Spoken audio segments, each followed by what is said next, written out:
Professor Harpreet भी मैनू कह रहे थे कि मैनू इस गल का अज पता लग्या कि डॉक्टर रजिंदरपाल सिंह बराड़ इस इलाके के रहने वाले ने, पिंड साधावाला ते कोटकपूरे इन्हां दी रहायश। इस कॉलेज के विद्यार्थी भी रहे ने डॉक्टर साहब, इस कॉलेज बजिंद्रा कॉलेज के भी पढ़ते रहे ने। और डॉक्टर साहब पंजाबी यूनिवर्सिटी पटियाला दे विच बतौर प्रोफैसर अध्यापन का कार्य कर रहे हैं। बहुत सारे विद्यार्थी इस इलाके के खास करके डॉक्टर साहब हरियाणा के विद्यार्थी रहे ने। मैं भी ये माण महसूस करता है कि मैं भी डॉक्टर रजिंदरपाल बराड़ हरियाणा का विद्यार्थी रहा। पंजाबी यूनिवर्सिटी पटियाला जो मैं MA करता सी, PhD का भी विद्यार्थी हाँ मैं इन्हां दा, मेरे गुरुदेव ने।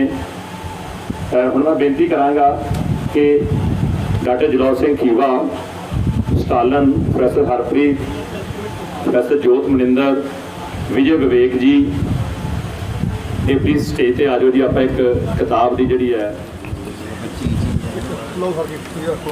अपनी भी रखो जी। एक मिनट सब, एक मिनट जी, एक मिनट जनाब वाला, एक मिनट कोई नहीं।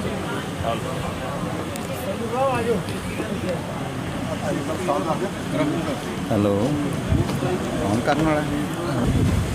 अज के साडे मेहमान मेरे गुरुदेव डॉक्टर रजिंदरपाल सिंह बराड़, साबका मुखी पंजाबी विभाग पंजाबी यूनिवर्सिटी पटियाला, साबका डीन पंजाबी यूनिवर्सिटी पटियाला, इसे ही बजिंद्रा कॉलेज के विद्यार्थी भी रहे ने। और बजिंद्रा कॉलेज के 3-4 प्रोफैसर इन्हां दे विद्यार्थी ने जिन्होंने डॉक्टर साहब को PhD की, जिन्हों चो मैं भी एक हाँ। डॉक्टर साहब इस इलाके के रहने वाले ने। कोटकपूरे डॉक्टर साहब की रहायश सी, पिंड इन्हां दा साधावाला है। मैं तो इंट्रोडक्शन दे रहा कि 2-3 दोस्तों ने मैंने ये गल कही कि जरूर दसो, क्योंकि बहुते दोस्त नहीं जानते, जो नवे मुंडे खास करके वो नहीं जानते कि डॉक्टर साहब इस इलाके के रहने वाले ने। अज असी डॉक्टर साहब के नाल गलबात करांगे किसान संघर्ष के वक्खो वक्खरे जिहड़े पक्ष ने उन्हां दे उत्ते चानना डॉक्टर साहब पाउणगे। ज्ञान का समुंदर ने इन्हों बेनती की गई थी कि तुसीं भी आओ, एक अद्धी चुप्पी सानू भी लाया, टाइम हो गया, ला लीए, सानू भी कुछ एक अद्धा मोती थे आ जाए। तो टाइम ना लेंदे हुए मैं इस प्रोग्राम का आगाज़ कर रहा। डॉक्टर साहब थोड़ा इत्थे पहुंचने से बहुत स्वागत है जी। मेहरबानी, शुक्रिया। डॉक्टर साहब किसान संघर्ष लगभग 1 साल हो गया दिल्ली दीआं बरूहां ते चालू है। और इस किसान संघर्ष दे विच खास करके पंजाब का बहुत नुकसान भी होया। तो तुसीं किसान संघर्ष नूं किवें देखदे हो? एक झात जिहड़ी है तुहाडे वल्लों जिहड़ी किसान संघर्ष के बारे। देखो, पहली तो जी गल मैनू ये बड़ा औखा जिहा लगदा उस कॉलेज ते उन्हां बंदियां अगे बोलना कि जिन्हां तो सिक्ख्या होवे, तो चाहे प्रोफैसर खीवा जी होण, वड्डा भरा मेरा राजपाल होवे, रजिंदर भदौड़ होवे, इन्हां दे लैक्चर सुण असीं सिੱਖੇ हैं। तो शायर विजय विवेक नाल चाह पी पी के कंटीन से इस इलाके दे विच विचरे हैं। जोशी जी बैठे आ, मैनू कुछ चेहरे आए हैं कि बाहले समय बाद वेख रहे हैं, तो शायद उन्होंने उन्नी पछाण नहीं आती। जिवें हुण निर्मल नूं तां मिलदे रहिंदे आ, ये पटियाले आ जांदा है, स्टालन तुहाडे इलाके दा उत्थे पढ़दा है, इस करके मिलदे रहिंदे आ। और मेरा ख्याल पिछे नछत्तर बैठा है, सर नछत्तर सर मेरी जी पढ़ाई लिखाई वो सारी इसे कॉलेज की। मैं इउं कह दिना कि मैं प्रैप भी इत्थे एग्रीकल्चर की करी सी, तो उस तो बाद MA भी इसे कॉलेज तो कंप्लीट की। पार्ट 1 प्राइवेट किया, सैकेंड ईयर च इत्थे ही क्लास लगती सी। तो लोचन सिंह बेदी जी इत्थे क्लास लाते हुंदे सीगे। सो इस कॉलेज दे विच आउणा चंगा लगदा है। रही गल किसान संघर्ष की, किसान संघर्ष बारे तो इन्नियां गल्लां हो चुकियां, मैनूं लगदा नहीं कि पंजाब दे बंदिआं नूं कोई किसान संघर्ष बारे किसी चीज़ बारे कोई शक सुभा कोई रौला गौला उन्हां दे मन च होवे। वो बड़े स्पष्ट ने। ਫਿਰ ਵੀ ਅਸਲ ਦੇ ਵਿੱਚ ਤਾਂ ਇਹ ਕਿ ਜਿਹੜਾ ਪੰਜਾਬ ਦਾ ਖਿੱਤਾ ਹੈ, ਬਹੁਤ ਦੁਨੀਆ ਦੇ ਵਿੱਚ ਘੱਟ ਖਿੱਤੇ ਆ ਜਿਹੜਾ ਖਿੱਤਾ ਕੱਲਾ ਕਹਿ ਸਕਦੇ ਹਾਂ ਆਪਾਂ ਖੇਤੀਬਾੜੀ 'ਤੇ ਹੀ ਆਸ਼ਰਿਤ ਸੀਗਾ। ਹਜੇ ਵੀ ਵੱਡੀ ਗਿਣਤੀ ਜਿਹੜੀ ਇੱਥੋਂ ਦਾ ਅਰਥਚਾਰਾ ਹੈ ਉਹ ਖੇਤੀ 'ਤੇ ਆਧਾਰਿਤ ਆ।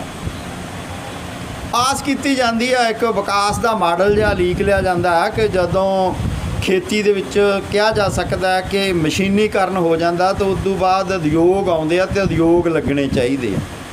ਪੰਜਾਬ ਦੇ ਵਿੱਚ ਤੁਹਾਨੂੰ ਪਤਾ ਹੈ ਕਿ ਬਹੁਤੇ ਉਦਯੋਗ ਲੱਗੇ ਨਹੀਂ, ਉਹਦੇ ਕਈ ਕਾਰਨ ਨੇ।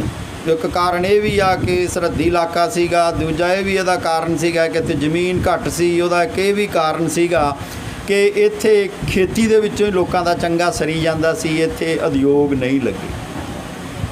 ਉਦਯੋਗ ਤੋਂ ਬਾਅਦ ਇੱਕ ਗੱਲ ਆਉਂਦੀ ਆ, ਲੋੜ ਲੱਗਦੀ ਹੁੰਦੀ ਆ ਕਿ ਜੇ ਉਦਯੋਗ ਨਹੀਂ ਲੱਗੇ ਤਾਂ ਸੇਵਾ ਸੈਕਟਰ ਬਣ ਜਾਂਦਾ ਹੈ ਕਿ ਉੱਥੋਂ ਦੇ ਬੰਦੇ ਪੜ੍ਹ ਲਿਖ ਜਾਂਦੇ ਆ ਅਤੇ ਉਹ ਫਿਰ ਜਿਹਨੂੰ ਕਹਿ ਸਕਦੇ ਆ ਕਿ ਜਿਹਨੂੰ ਆਹ ਸੂਚਨਾ ਕ੍ਰਾਂਤੀ ਕਹਿੰਦੇ ਆ, ਡਿਜੀਟਲ ਕ੍ਰਾਂਤੀ ਕਹਿੰਦੇ ਆ, ਜਾਂ ਕਹਿੰਦੇ ਆ ਕਿ ਨਵੇਂ ਢੰਗ ਦੀਆਂ ਚੀਜ਼ਾਂ ਵਸਤਾਂ ਜਾਂ ਸੇਵਾਵਾਂ ਦਿੰਦੇ ਆ, ਡਾਕਟਰ ਬਣ ਜਾਂਦੇ ਆ, ਇੰਜੀਨੀਅਰ ਬਣ ਜਾਂਦੇ ਆ, ਦੁਨੀਆ ਭਰ ਦੇ ਵਿੱਚੋਂ ਬੰਦੇ ਫੈਲ ਜਾਂਦੇ।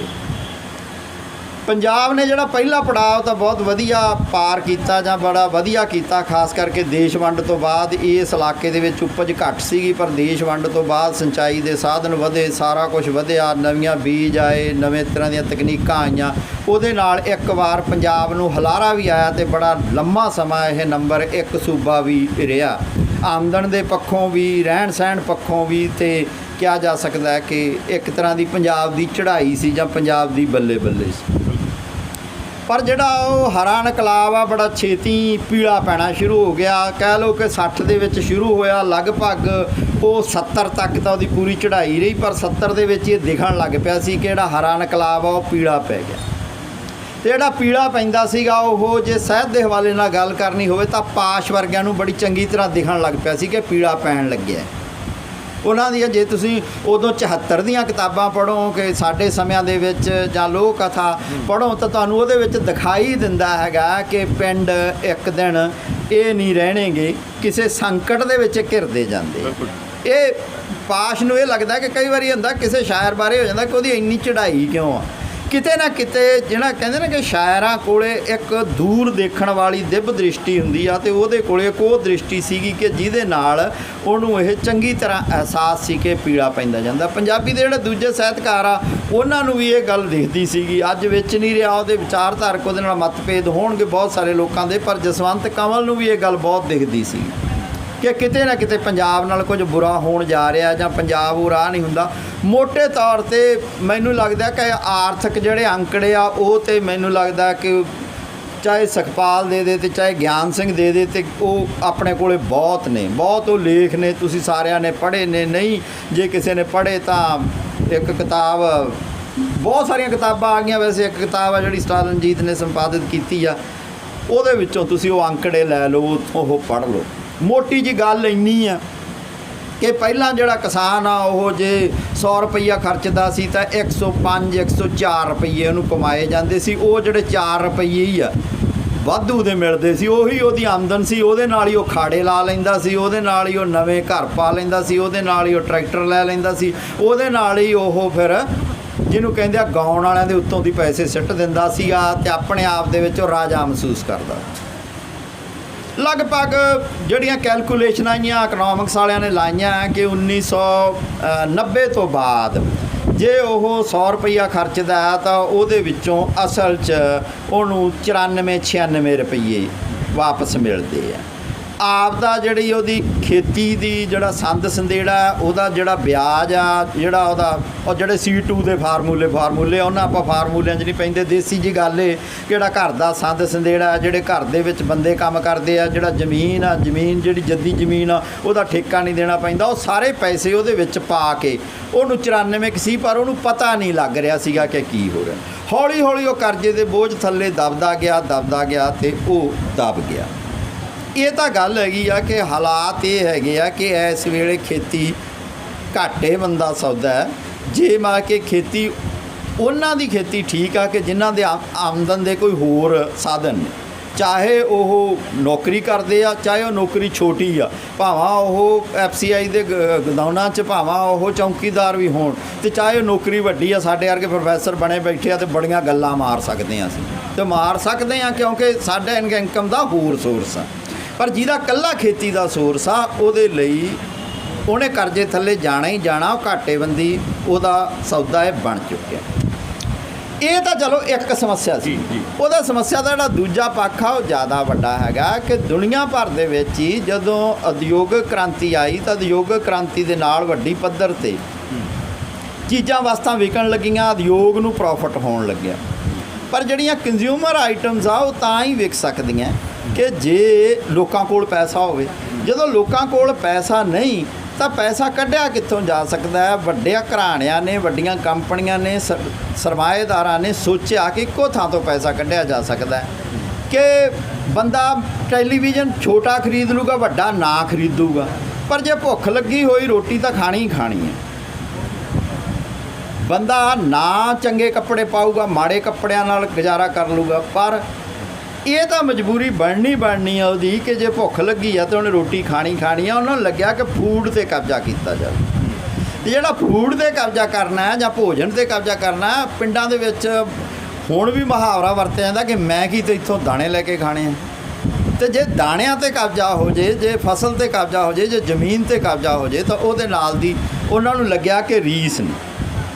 ਉਹਦੇ ਅਧੀਨ ਗਲੋਬਲ ਕਾਰਪੋਰੇਟ ਜਦੋਂ ਸ਼ਬਦ ਵਰਤਿਆ ਜਾਂਦਾ ਹੈ ਕਿ ਦੁਨੀਆ ਭਰ ਦੇ ਇੱਕ ਪੁਰਾਣੀਆਂ ਕਾਮਰੇਡਾਂ ਦੀਆਂ ਲਾਲ ਕਿਤਾਬਾਂ ਹੁੰਦੀਆਂ ਸੀਗੀਆਂ, ਹੁਣ ਵੀ ਇੱਥੇ ਮਿਲਦੀਆਂ ਹੋਣਗੀਆਂ, ਉਹਨਾਂ 'ਤੇ ਲਿਖਿਆ ਹੁੰਦਾ ਕਿ ਦੁਨੀਆ ਭਰ ਦੇ ਅਮੀਰੋ ਇੱਕੋ ਜੋ। ਕਿਉਂ ਲਿਖਿਆ ਹੁੰਦਾ? ਉੱਥੇ ਤਾਂ ਲਿਖਿਆ ਹੁੰਦਾ ਕਿ ਦੁਨੀਆ ਭਰ ਦੇ ਕਿਰਤੀਓ ਇੱਕੋ ਜੋ। ਹਾਂ, ਦੁਨੀਆ ਭਰ ਦੇ ਕਿਰਤੀ ਇੱਕ ਨਹੀਂ ਹੋਏ, ਪਰ ਉੱਥੋਂ ਨਾਰਾ ਉਹਨਾਂ ਨੇ ਚੁੱਕ ਲਿਆ ਕਿ ਦੁਨੀਆ ਭਰ ਦੇ ਅਮੀਰ ਇੱਕੋ ਚੁੱਕੇ। ਅਮੀਰ ਸਾਰੇ ਦੁਨੀਆ ਭਰ ਦੇ ਇੱਕ ਨੇ। ਬਹੁਤ ਕਾਮਰੇਡਾਂ ਦੀਆਂ ਕਿਤਾਬਾਂ ਦੇ ਵਿੱਚ ਬੜਾ ਲਿਖਿਆ ਕਿ ਡਾਇਲੈਕਟੀਕਲ ਰਿਲੇਸ਼ਨ ਹੁੰਦੇ ਆ, ਉਹਨਾਂ ਦੇ ਆਪਸ ਵਿੱਚ ਦੀ ਲੜਾਈ ਚੱਲਦੀ ਰਹਿੰਦੀ ਆ।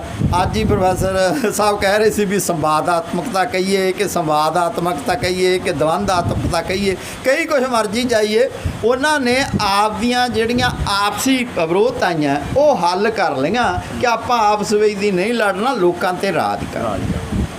ਉਸ ਵਿੱਚੋਂ ਇਹ ਵਰਲਡ ਬੈਂਕ ਦਾ ਵੀ, ਇੰਟਰਨੈਸ਼ਨਲ ਮੋਨੀਟਰੀ ਫੰਡ ਦਾ ਵੀ ਇੰਨਾ ਜ਼ਿਆਦਾ ਦਬਾਓ ਆ, ਅਤੇ ਜਿਹੜੇ ਸਾਡੇ ਇੱਥੇ ਕਾਰਪੋਰੇਟ ਘਰਾਣੇ ਜਿਨ੍ਹਾਂ ਨੂੰ ਅੰਬਾਨੀ ਅੰਡਾਨੀ, ਕਿਸੇ ਵੇਲੇ ਅਸੀਂ ਬਿਰਲਾ ਟਾਟਾ ਕਹਿੰਦੇ ਸੀ, ਉਹ ਪਿੱਛੇ ਰਹਿ ਗਈ ਥਾਂ 'ਤੇ ਅੰਬਾਨੀ ਅੰਡਾਨੀ, ਅਤੇ ਹੋਰ ਬਹੁਤ ਨੇ ਜਿਨ੍ਹਾਂ ਦੇ ਸਾਨੂੰ ਹਜੇ ਨਾਂ ਨਹੀਂ ਆਉਂਦੇ। ਤਾਂ ਦੋ ਨਾਂ ਉਵੇਂ ਹੀ ਚੜ੍ਹ ਗਏ ਕਿ ਜਿਵੇਂ ਬਿਰਲਾ ਟਾਟਾ ਹੁੰਦੇ ਆ, ਉਹ ਵੀ ਐਡੇ ਹੀ ਮਾੜੇ ਨਹੀਂ ਜਿੰਨੇ ਇਹ ਮਾੜੇ ਨੇ। ਉਸ ਹਾਲਤ ਦੇ ਵਿੱਚ ਉਹਨਾਂ ਨੂੰ ਲੱਗਿਆ ਕਿ ਇਹ ਬਿੱਲ ਆ ਗਏ, ਨਿਸ਼ਚੇ ਹੀ ਇਹ ਬਿੱਲਾਂ ਦਾ ਅੱਜ ਇਹ ਲੱਗਦਾ ਕਿ ਸ਼ਾਇਦ ਕਿਸਾਨੀ 'ਤੇ ਅਸਰ ਹੈ, ਪਰ ਇਹਦੇ ਨਾਲ ਜਿਹੜਾ ਆਮ ਕੰਜ਼ਿਊਮਰ 'ਤੇ ਅਸਰ ਪੈਣਾ ਉਹ ਸਭ ਤੋਂ ਵੱਡਾ ਅਸਰ ਪੈਣਾ ਹੈਗਾ। ਸਾਰੀਆਂ ਚੀਜ਼ਾਂ ਦੇ ਭਾਅ ਵਧਣੇ ਆ। ਮੈਨੂੰ ਲੱਗਦਾ ਕਿ ਇੰਨੀ ਗੱਲ ਯੂਨੀਵਰਸਿਟੀ ਦੇ ਪ੍ਰੋਫੈਸਰ ਨਹੀਂ ਸਮਝੇ, ਇੰਨੀ ਗੱਲ ਸਾਡੇ ਵਿਦੇਸ਼ਾਂ ਵਿੱਚ ਗਏ ਚੰਗੇ ਸਾਡੇ ਅਰਥ ਸ਼ਾਸਤਰੀ ਨਹੀਂ ਸਮਝੇ, ਜਿਹੜੇ ਕਿਸਾਨਾਂ ਨੇ ਸਮਝ ਲਈ। ਇਸ ਗੱਲ ਲਈ ਪੰਜਾਬ ਦੇ ਕਿਸਾਨਾਂ ਨੂੰ ਅਮਰੀਕਾ ਦੇ ਵਿੱਚ ਪ੍ਰਸਿੱਧ ਜਿਹੜਾ ਲਿੰਗੁਇਸਟ ਬੈਠਾ ਹੈਗਾ ਨੋਮ ਚਮਸਕੀ, ਉਹ ਕਹਿੰਦਾ ਕਿ ਮੈਨੂੰ ਆਸ਼ਾ ਦੀ ਜੇ ਕੋਈ ਕਿਰਨ ਦਿਖਾਈ ਦਿੰਦੀ ਆ ਤਾਂ ਉਹ ਪੰਜਾਬ ਦੇ ਕਿਸਾਨਾਂ ਤੋਂ ਦਿਖਾਈ ਦਿੰਦੀ ਆ। ਉਹਨੇ ਤਾਂ ਪੰਜਾਬ ਦੇ ਕਿਸਾਨਾਂ ਨੂੰ ਕਦੇ ਨਹੀਂ ਮਿਲਿਆ, ਪਰ ਜੇ ਉਹ ਬੰਦਾ ਵੀ ਕਹਿੰਦਾ ਤਾਂ ਇਹਦਾ ਮਤਲਬ ਇਹ ਕਿ ਕੁਛ ਨਾ ਕੁਛ ਇਹਨਾਂ ਨੇ ਕਾਰਪੋਰੇਟ ਮਾਡਲ ਦਾ ਚਾਹੇ ਚੁਣੌਤੀ ਦਿੱਤੀ, ਕਹਿ ਦੀ ਇਹ ਗੱਲ ਵੱਖਰੀ ਆ ਕਿ ਉਹਦੇ ਕੋਲ ਅਲਟਰਨੇਟ ਹੈ ਕਿ ਨਹੀਂ, ਕਿ ਉਹਦੇ ਵੱਖਰਾ ਕੋਈ ਬਦਲਵਾਂ ਪ੍ਰਬੰਧ ਹੈ ਕਿ ਨਹੀਂ, ਪਰ ਘੱਟੋ ਘੱਟ ਉਹ ਚਾਲ ਨੂੰ ਸਮਝਿਆ ਤੇ ਉਹਨੂੰ ਚੁਣੌਤੀ ਦਿੱਤੀ ਆ। ਮੁੱਢਲੇ ਤੌਰ 'ਤੇ ਤਾਂ ਮੈਂ ਇੰਨੀ ਗੱਲ ਹੀ ਕਰਨੀ ਚਾਹੁੰਦਾ ਸੀਗਾ। ਅੱਗੇ ਜਿਸ ਪ੍ਰਸੰਗ ਦੇ ਵਿੱਚ ਤੁਸੀਂ ਪੁੱਛਣਾ ਚਾਹੁੰਦੇ ਆ ਆਪਾਂ ਅੱਗੇ ਗੱਲ ਤੋਂ। ਡਾਕਟਰ ਸਾਹਿਬ ਬਹੁਤ ਖੂਬਸੂਰਤ ਜਾਣਕਾਰੀ ਤੁਸੀਂ ਦਿੱਤੀ ਹੈ। ਜਦੋਂ ਦਾ ਕਿਸਾਨ ਸੰਘਰਸ਼ ਚੱਲਿਆ, ਆਪਾਂ ਪੁਸਤਕ ਮੇਲੇ ਵਿੱਚ ਬੈਠੇ ਹੋਏ ਆ, ਆਪਾਂ ਸਾਹਿਤ ਨਾਲ ਵੀ ਇਹਨੂੰ ਜੋੜ ਕੇ ਦੇਖੀਏ ਕਿ ਕਿਸਾਨ ਸੰਘਰਸ਼ 'ਚੋਂ ਬਹੁਤ ਸਾਹਿਤ ਲਿਖਿਆ ਗਿਆ, ਉਹਦੇ ਬਾਰੇ ਤੁਸੀਂ ਕੀ ਕਹਿਣਾ ਚਾਹੋ? ਦੇਖੋ, ਇਹ ਕਿ ਜਿਹੜਾ ਸਾਹਿਤ ਹੁੰਦਾ ਉਹ ਸਿੱਧੀ ਜੀ ਗੱਲ ਆ। ਹੁਣ ਤੁਸੀਂ ਵੀ ਬੱਚਿਆਂ ਨੂੰ ਇਹੀ ਪੜ੍ਹਾਉਣੇ ਆ, ਅਸੀਂ ਵੀ ਇਹ ਪੜ੍ਹਾਉਂਦੇ ਆਏ ਕਿ ਭਈ ਇਹ ਸਾਹਿਤ ਸਮਾਜ ਦਾ ਸ਼ੀਸ਼ਾ। ਚੱਲ ਜੇ ਸ਼ੀਸ਼ਾ ਨਾ ਵੀ ਹੋਵੇ, ਹਾਂ, ਕਈ ਬੰਦੇ ਇਹ ਵੀ ਕਹਿੰਦੇ ਕਿ ਸਿੱਧਾ ਸ਼ੀਸ਼ਾ ਨਹੀਂ, ਇਹ ਵਿਰੂਪਤ ਸ਼ੀਸ਼ਾ ਹੈਗਾ। ਮੈਂ ਇਹ ਸਿੱਧਾ ਅਕਸ ਨਹੀਂ ਹੁੰਦਾ, ਥੋੜ੍ਹਾ ਜਿਹਾ ਹੋਰ ਤਰ੍ਹਾਂ ਦਾ ਹੁੰਦਾ, ਪਰ ਇਸ ਦੇ ਬਾਵਜੂਦ ਆਪਾਂ ਜਾਣਦੇ ਹਾਂ ਕਿ ਹੈ ਤਾਂ ਨੇੜੇ ਤੇੜੇ ਦੀ ਗੱਲ ਨਾ, ਕਿ ਜੋ ਕੋਈ ਸਮਾਜ 'ਚ ਵਾਪਰਦਾ ਉਹੀ ਕੁਝ ਸਾਹਿਤ ਦੇ ਵਿੱਚ ਆਉਣਾ। ਤੇ ਸਾਹਿਤ ਪੰਜਾਬੀ ਦੇ ਨਾਲ ਹਮੇਸ਼ਾ ਹੀ ਯਾਨੀ ਜਿਹੜਾ ਪੰਜਾਬੀ ਦਾ ਸਾਹਿਤ ਹੈ ਇਹ ਘੱਟੋ ਘੱਟ ਇਹ ਗੱਲ ਗੌਰਵ ਨਾਲ ਕਹੀ ਜਾ ਸਕਦੀ ਆ ਕਿ ਉਹ ਚਾਹੇ ਬਾਬਾ ਫਰੀਦ ਹੋਣ ਤੇ ਚਾਹੇ ਉਹ ਬਾਬਾ ਨਾਨਕ ਹੋਣ, ਉਹਨਾਂ ਨੇ ਮੈਂ ਕਿ ਰਾਜੇ ਸ਼ੀਂਹ ਮੁਕੱਦਮ ਕੁੱਤਿਆਂ ਤੋਂ ਹੀ ਗੱਲ ਸ਼ੁਰੂ ਕਰੀ ਆ। ਇਹ ਜਿਹੜਾ ਜੋੜ ਆ ਕਿ ਸਮਾਜ ਦੇ ਵਿੱਚ ਜੋ ਕੁਝ ਗਲਤ ਵਾਪਰਦਾ ਉਹਦੇ 'ਚ ਸਾਹਿਤਕਾਰ ਹਮੇਸ਼ਾ ਹੀ ਉਸ 'ਤੇ ਉਂਗਲ ਰੱਖਦੇ ਆਏ। ਇੱਥੋਂ ਤੱਕ ਜਦੋਂ ਕਿਸਾਨੀ ਦਾ ਸੰਬੰਧ ਹੈਗਾ ਕਿ ਕਿਸਾਨੀ ਦੀ ਤਾਂ ਜਿਹੜੀ ਪਹਿਲੀ ਮੂਵਮੈਂਟ ਅੰਗਰੇਜ਼ਾਂ ਦੇ ਰਾਜ ਸਮੇਂ ਚੱਲੀ, ਜਿਹਨੂੰ ਅਸੀਂ ਕਹਿੰਦੇ ਆ ਪਗੜੀ ਸੰਭਾਲ ਜੱਟਾ, ਉਹਦਾ ਤਾਂ ਨਾਂ ਹੀ ਮਤਲਬ ਕਿ ਇਸੇ ਨਾਂ ਦੇ ਗੀਤ 'ਤੇ ਜਿਹੜਾ ਬਾਂਕੇ ਦਿਆਲ ਨੇ ਲਿਖਿਆ ਉਸੇ ਨਾਂ ਦੇ ਗੀਤ 'ਤੇ ਆ ਕਿ ਪਗੜੀ ਸੰਭਾਲ ਜੱਟਾ ਪਗੜੀ ਸੰਭਾਲ। ਬਿਲਕੁਲ। ਅੱਜ ਇਹ ਕਿ ਇੱਕ ਸਮਾਂ ਆਇਆ ਸੀਗਾ ਕਿ ਜਦੋਂ ਅਸੀਂ ਕਹਿੰਦੇ ਆ ਕਿ ਪੰਜਾਬੀ ਸਾਹਿਤ ਦੇ ਵਿੱਚ ਕਿ ਇੱਕ ਸਮੇਂ ਇਹ ਲੱਗਿਆ ਸੀ ਕਿ ਪੇਂਡੂ ਯਥਾਰਥ ਪਿੱਛੇ ਰਹਿ ਗਿਆ। ਹੁਣ ਸਾਨੂੰ ਸ਼ਹਿਰੀ ਯਥਾਰਥ ਦੀ ਗੱਲ ਕਰਨੀ ਆ। ਇਹ ਜਸਵੀਰ ਸਿੰਘ ਆਹਲੂਵਾਲੀਆ, ਸਰਪਾਲਵੀਰ ਹਸਰਤ ਵਰਗਿਆਂ ਨੇ ਇੱਕ ਲਹਿਰ ਚਲਾਈ ਸੀ ਪ੍ਰਯੋਗਸ਼ੀਲ, ਕਹਿੰਦੇ ਉਹ ਗੱਲਾਂ ਪੁਰਾਣੀਆਂ ਹੋ ਗਈਆਂ, ਹੁਣ ਤਾਂ ਸ਼ਹਿਰੀ ਸੱਭਿਅਤਾ ਦੀ ਗੱਲ ਹੁੰਦੀ ਹੈ। ਪਰ ਉਦੋਂ ਹੀ ਦੋ ਆਵਾਜ਼ਾਂ ਨੇ ਉਹਨੂੰ ਚੁਣੌਤੀ ਦਿੱਤੀ ਸੀਗੀ। ਇੱਕ ਜਿਹਨੂੰ ਕਹਿੰਦੇ ਆ ਕਿ ਲੋਕ ਪੱਖ ਤੋਂ ਅਦਾਸੀ ਤੇ ਪਾਸ਼ ਨੇ, ਜਦੋਂ ਕਹਿੰਦਾ ਕਿ ਖੇਤਾਂ ਦਾ ਪੁੱਤ ਹੋ ਕੇ ਮੇਰੇ ਤੋਂ ਆਸ ਨਾ ਕਰਿਓ, ਮੈਂ ਤੁਹਾਡੇ ਚਗਲੇ ਹੋਏ ਸਵਾਦਾਂ ਦੀ ਗੱਲ ਕਰਾਂਗਾ, ਮੈਂ ਤਾਂ ਜਦ ਵੀ ਗੱਲ ਕਰਾਂਗਾ। ਉਹਦੇ ਨਾਲ ਹੀ ਦੂਸਰੇ ਪਾਸਿਓਂ ਇਹ ਕਿ ਪੇਂਡੂ ਯਥਾਰਥ ਕੀ ਖਤਮ ਹੋ ਗਿਆ। ਸ਼ਿਵ ਨੇ ਜਿੰਨਾ ਵੀ ਆਪਦੀ ਬਿੰਬਾਵਲੀ ਲਈ ਉਹ ਸਾਰੀ ਪਿੰਡਾਂ 'ਚੋਂ ਲਈ। ਬਿਲਕੁਲ। ਸ਼ਿਵ ਕੁਮਾਰ ਬਟਾਲਵੀ ਨੇ ਜਿੰਨੀ ਵੀ ਬਿੰਬਾਵਲੀ ਲਈ, ਤੇ ਇਹ ਗੱਲ ਉਦੋਂ ਦੱਬੀ ਗਈ। ਪਰ 90 ਤੋਂ ਬਾਅਦ ਇੱਕ ਵਾਰ ਫੇਰ ਪੰਜਾਬੀ ਸਾਹਿਤ ਦੇ ਵਿੱਚ ਜਦੋਂ ਨਵੀਆਂ ਆਰਥਿਕ ਨੀਤੀਆਂ ਆਈਆਂ, ਨਵੀਆਂ ਮਾਲਾਂ ਖੁੱਲ੍ਹੀਆਂ, ਵੱਡੀ ਪੱਧਰ 'ਤੇ ਪੰਜਾਬੀ ਬਾਹਰ ਜਾਣ ਲੱਗੇ, ਇਹ ਲੱਗਿਆ ਕਿ ਹੁਣ ਪੇਂਡੂ ਗੱਲਾਂ ਜਿਹੜੀਆਂ ਉਹ ਪਿੱਛੇ ਹੋ ਗਈਆਂ। ਬਿਲਕੁਲ। ਬ੍ਰਾਂਡਡ ਕੱਪੜਿਆਂ ਦਾ ਦੌਰ ਚੱਲਿਆ, ਨਵੀਆਂ ਗੱਡੀਆਂ ਦਾ ਦੌਰ ਚੱਲਿਆ, ਬੰਦਿਆਂ ਨੂੰ ਇਹ ਲੱਗਣ ਲੱਗ ਪਿਆ ਕਿ ਜ਼ਿੰਦਗੀ ਹੁਣ ਨਵੇਂ ਢੰਗ ਨਾਲ ਚੱਲੂਗੀ। ਪਰ ਜਦੋਂ ਤੋਂ ਕਿਸਾਨੀ ਅੰਦੋਲਨ ਚੱਲਿਆ, ਲੋਕਾਂ ਨੂੰ ਉਹ ਕਿਰਤਾਂ ਦੇ ਵਿੱਚ, ਸਾਹਿਤਕ ਕਿਰਤਾਂ 'ਚ ਫਿਰ ਦਿਲਚਸਪੀ ਜਾਗੀ। ਚਾਹੇ ਉਹ ਕਿਰਤੀ ਕਿਸਾਨ ਵੇਲੇ ਦੀਆਂ, ਕਿਰਤੀ ਲਹਿਰ ਵੇਲੇ ਦੀਆਂ 1930 ਤੋਂ ਲੈ ਕੇ 1960-50 ਤੱਕ ਜਿਹੜੀਆਂ ਰਚਨਾਵਾਂ ਰਚੀਆਂ, ਉਹਨਾਂ ਨੂੰ ਦੁਬਾਰਾ ਪ੍ਰਕਾਸ਼ਣਾ ਸ਼ੁਰੂ ਕਰਤਾ, ਦੁਬਾਰਾ ਉਹਨਾਂ ਦੇ ਸੰਗ੍ਰਹਿ ਆਉਣੇ ਸ਼ੁਰੂ ਹੋ ਗਏ।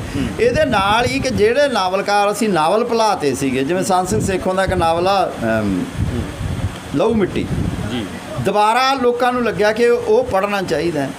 ਜਿਹੜੇ ਨਾਵਲ, ਜਿਹੜੀਆਂ ਕਹਾਣੀਆਂ, ਜਿਹੜੇ ਨਾਟਕ, ਜਿਹਨੂੰ ਕਹਿ ਸਕਦੇ ਹਾਂ ਕਿ ਇੱਕ ਵਾਰ ਜਿਹੜੇ ਪਾਸੇ ਹੋ ਗਏ ਸੀ, ਉਹ ਦੁਬਾਰਾ ਫਿਰ ਕੇਂਦਰ 'ਚ ਆ ਗਏ।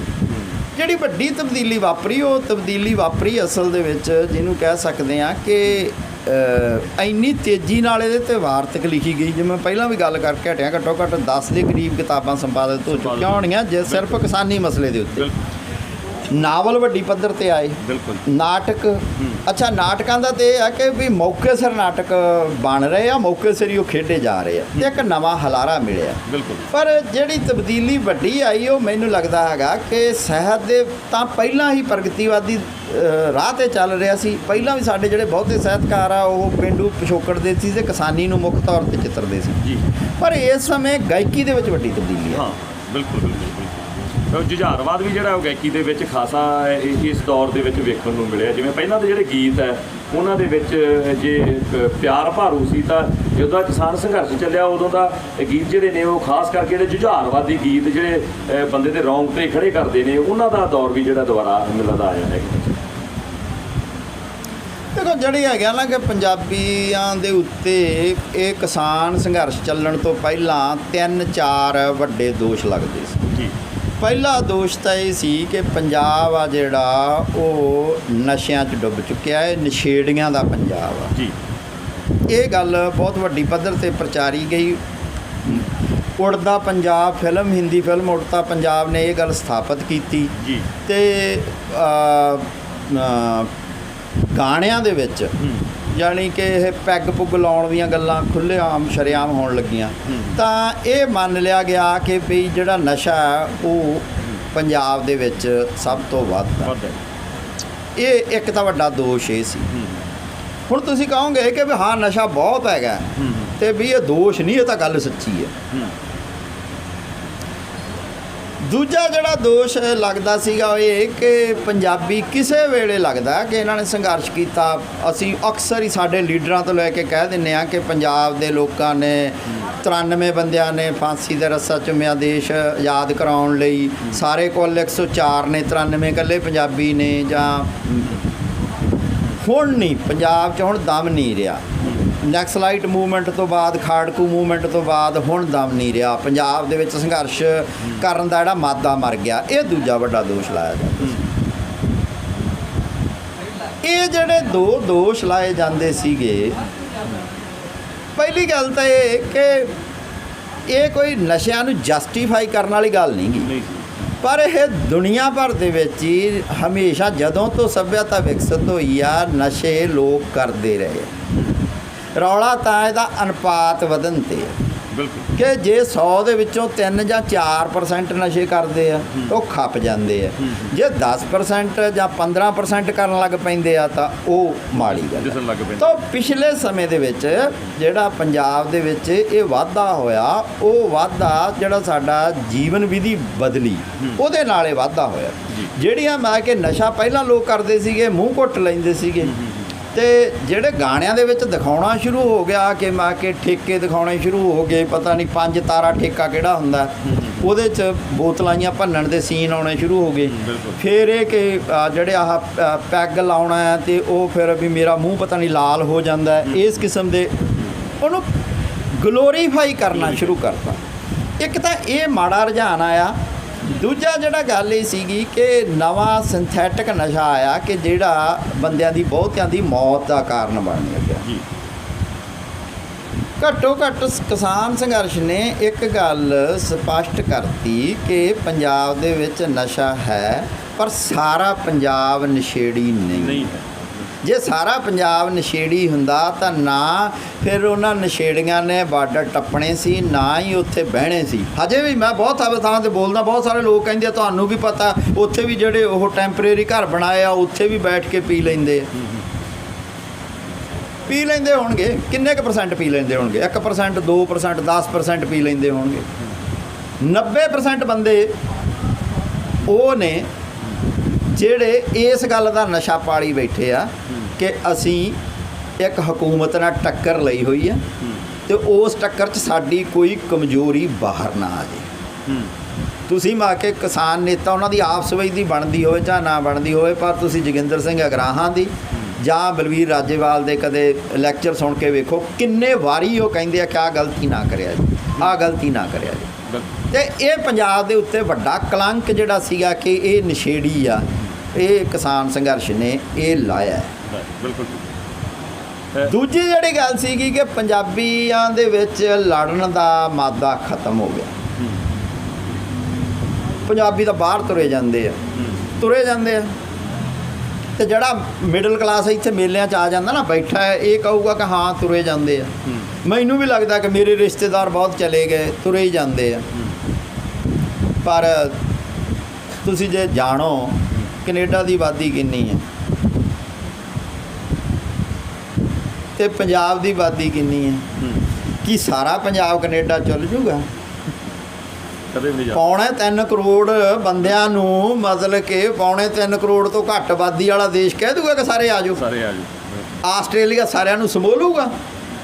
ਇਹ ਨਸ਼ੇ ਵਾਲਾ ਹਾਲ ਹੀ ਆ ਕਿ 5% ਚਲੇ ਜਾਣਗੇ, 10% ਚਲੇ ਜਾਣਗੇ, ਸਾਰਾ ਪੰਜਾਬ ਨਹੀਂ ਜਾ ਸਕਦਾ। ਉਹਨਾਂ ਨੂੰ ਇੱਥੇ ਹੀ ਸੰਘਰਸ਼ ਕਰਨਾ ਪੈਣਾ, ਨਹੀਂ ਜਾ ਸਕਦਾ ਗਾ। ਇਹ ਐਵੇਂ ਵਹਿਮ ਹੈਗਾ ਕਿ ਗਲਤ ਗੱਲ ਪ੍ਰਚਾਰੀ ਜਾ ਰਹੀ ਹੈ ਕਿ ਪੰਜਾਬ ਬਾਹਰ ਚਲਿਆ ਗਿਆ।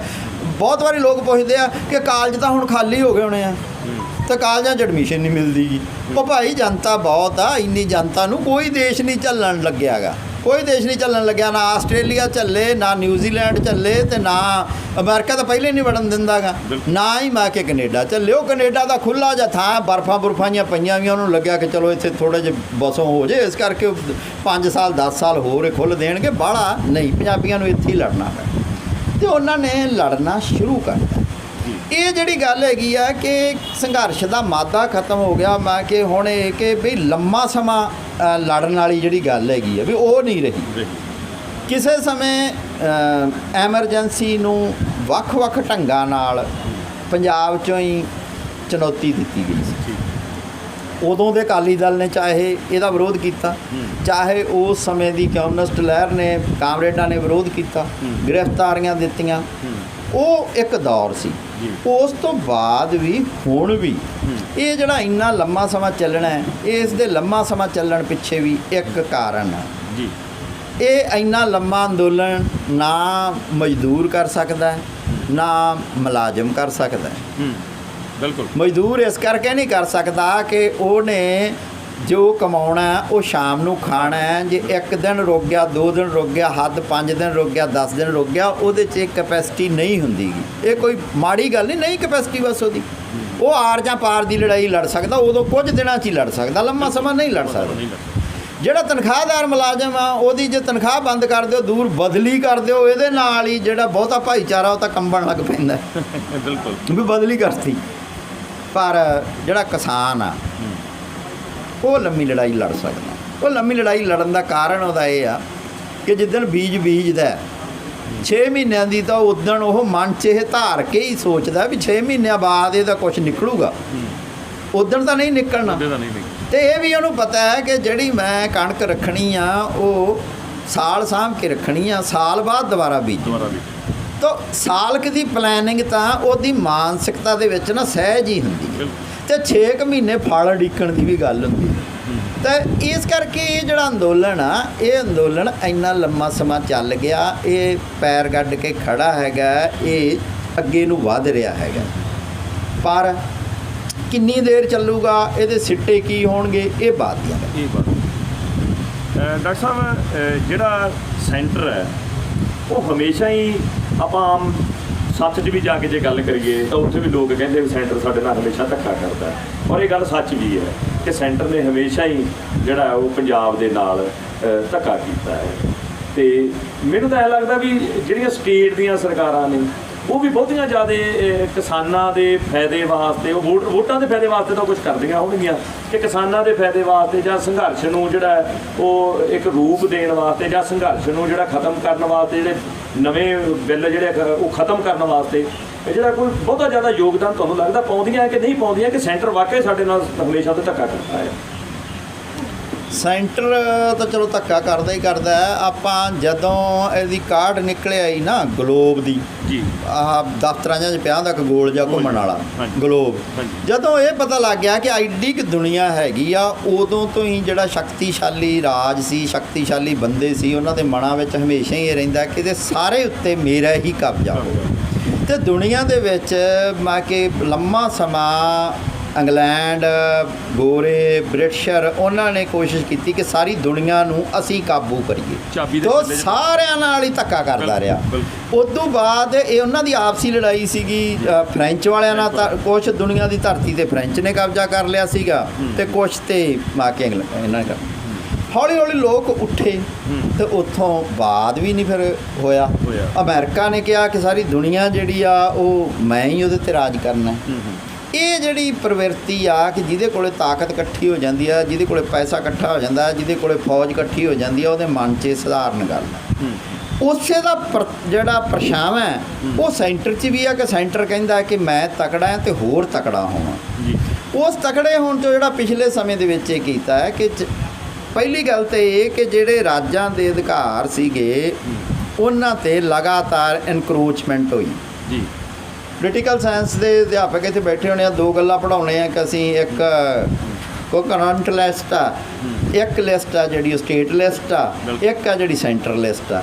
ਹੌਲੀ ਹੌਲੀ ਜਿੰਨਾ ਵੀ ਸਟੇਟ ਦੇ ਸਬਜੈਕਟ ਸੀਗੇ ਉਹ ਕੱਢ ਕੇ ਉਹਨਾਂ ਨੇ ਆਪਦੇ ਖਾਤੇ 'ਚ ਪਾਉਣੇ ਸ਼ੁਰੂ ਕਰਤੇ। ਸਿੱਖਿਆ ਵੀ ਉਹਦੇ 'ਚੋਂ ਇੱਕ ਆ, ਸਿਹਤ ਵੀ ਉਹਦੇ 'ਚੋਂ ਇੱਕ ਆ, ਕਿ ਇਹ ਦੋਵੇਂ ਰਾਜ ਸਰਕਾਰਾਂ ਦਾ ਕੰਮ ਸੀਗਾ। ਹੌਲੀ ਹੌਲੀ ਮੈਂ ਕਿ ਹੁਣ ਤੁਸੀਂ ਦੇਖ ਲਓ ਕਿ ਕਿੰਨੀਆਂ ਸੈਂਟਰਲ ਯੂਨੀਵਰਸਿਟੀਆਂ ਖੁੱਲ੍ਹ ਗਈਆਂ, ਕਿੰਨੇ ਦੂਜਾ ਕੁਝ ਖੁੱਲ੍ਹ ਗਿਆ, ਕਿੰਨੇ ਸਿੱਧੇ ਕਾਲਜ ਖੋਲ੍ਹਤੇ, ਕਿੰਨਿਆਂ ਨਾਲ ਗ੍ਰਾਂਟਾਂ ਸੈਂਟਰ ਨੇ ਅਟੈਚ ਕਰਤੀਆਂ। ਉਹਦੇ ਵਿੱਚੋਂ ਜਿਹੜਾ GST ਵਾਲਾ ਮਾਮਲਾ ਹੈਗਾ ਤੇ ਜਿਹੜਾ ਇਹ ਕਿਹਾ ਜਾ ਸਕਦਾ ਹੈ ਕਿ ਹੁਣ ਦੀ ਸਥਿਤੀ ਹੈਗੀ ਆ ਕਿ ਮਾਲੀਆ ਤਾਂ ਸਾਰੇ ਦਾ ਸਾਰਾ ਹੀ ਕੇਂਦਰ ਕੋਲੇ ਜਾਂਦਾ, ਚਾਹੇ ਉਹ ਇਨਕਮ ਟੈਕਸ ਹੋਵੇ, ਚਾਹੇ ਉਹ GST ਹੋਵੇ, ਚਾਹੇ ਉਹ ਦੂਜੇ ਟੈਕਸ ਹੋਣ। ਉੱਥੋਂ ਫਿਰ ਉਹ ਆਪਦੀ ਮਰਜ਼ੀ ਨਾਲ ਵੰਡਦਾ। ਅਤੇ ਪੰਜਾਬ ਕੋਲੇ ਤਾਂ 2 ਹੀ ਚੀਜ਼ਾਂ ਮਾ ਕਿ ਜਾਂ ਤਾਂ ਜਿਹੋ ਜਿਹੀ ਧਰਤੀ ਹੈਗੀ ਇਹਦੇ 'ਚੋਂ ਕੁਛ ਕੱਢ ਕੇ ਵੇਚ ਦਿਓ, ਰੇਤਾ ਹੀ ਵੇਚੀ ਜਾਂਦੇ।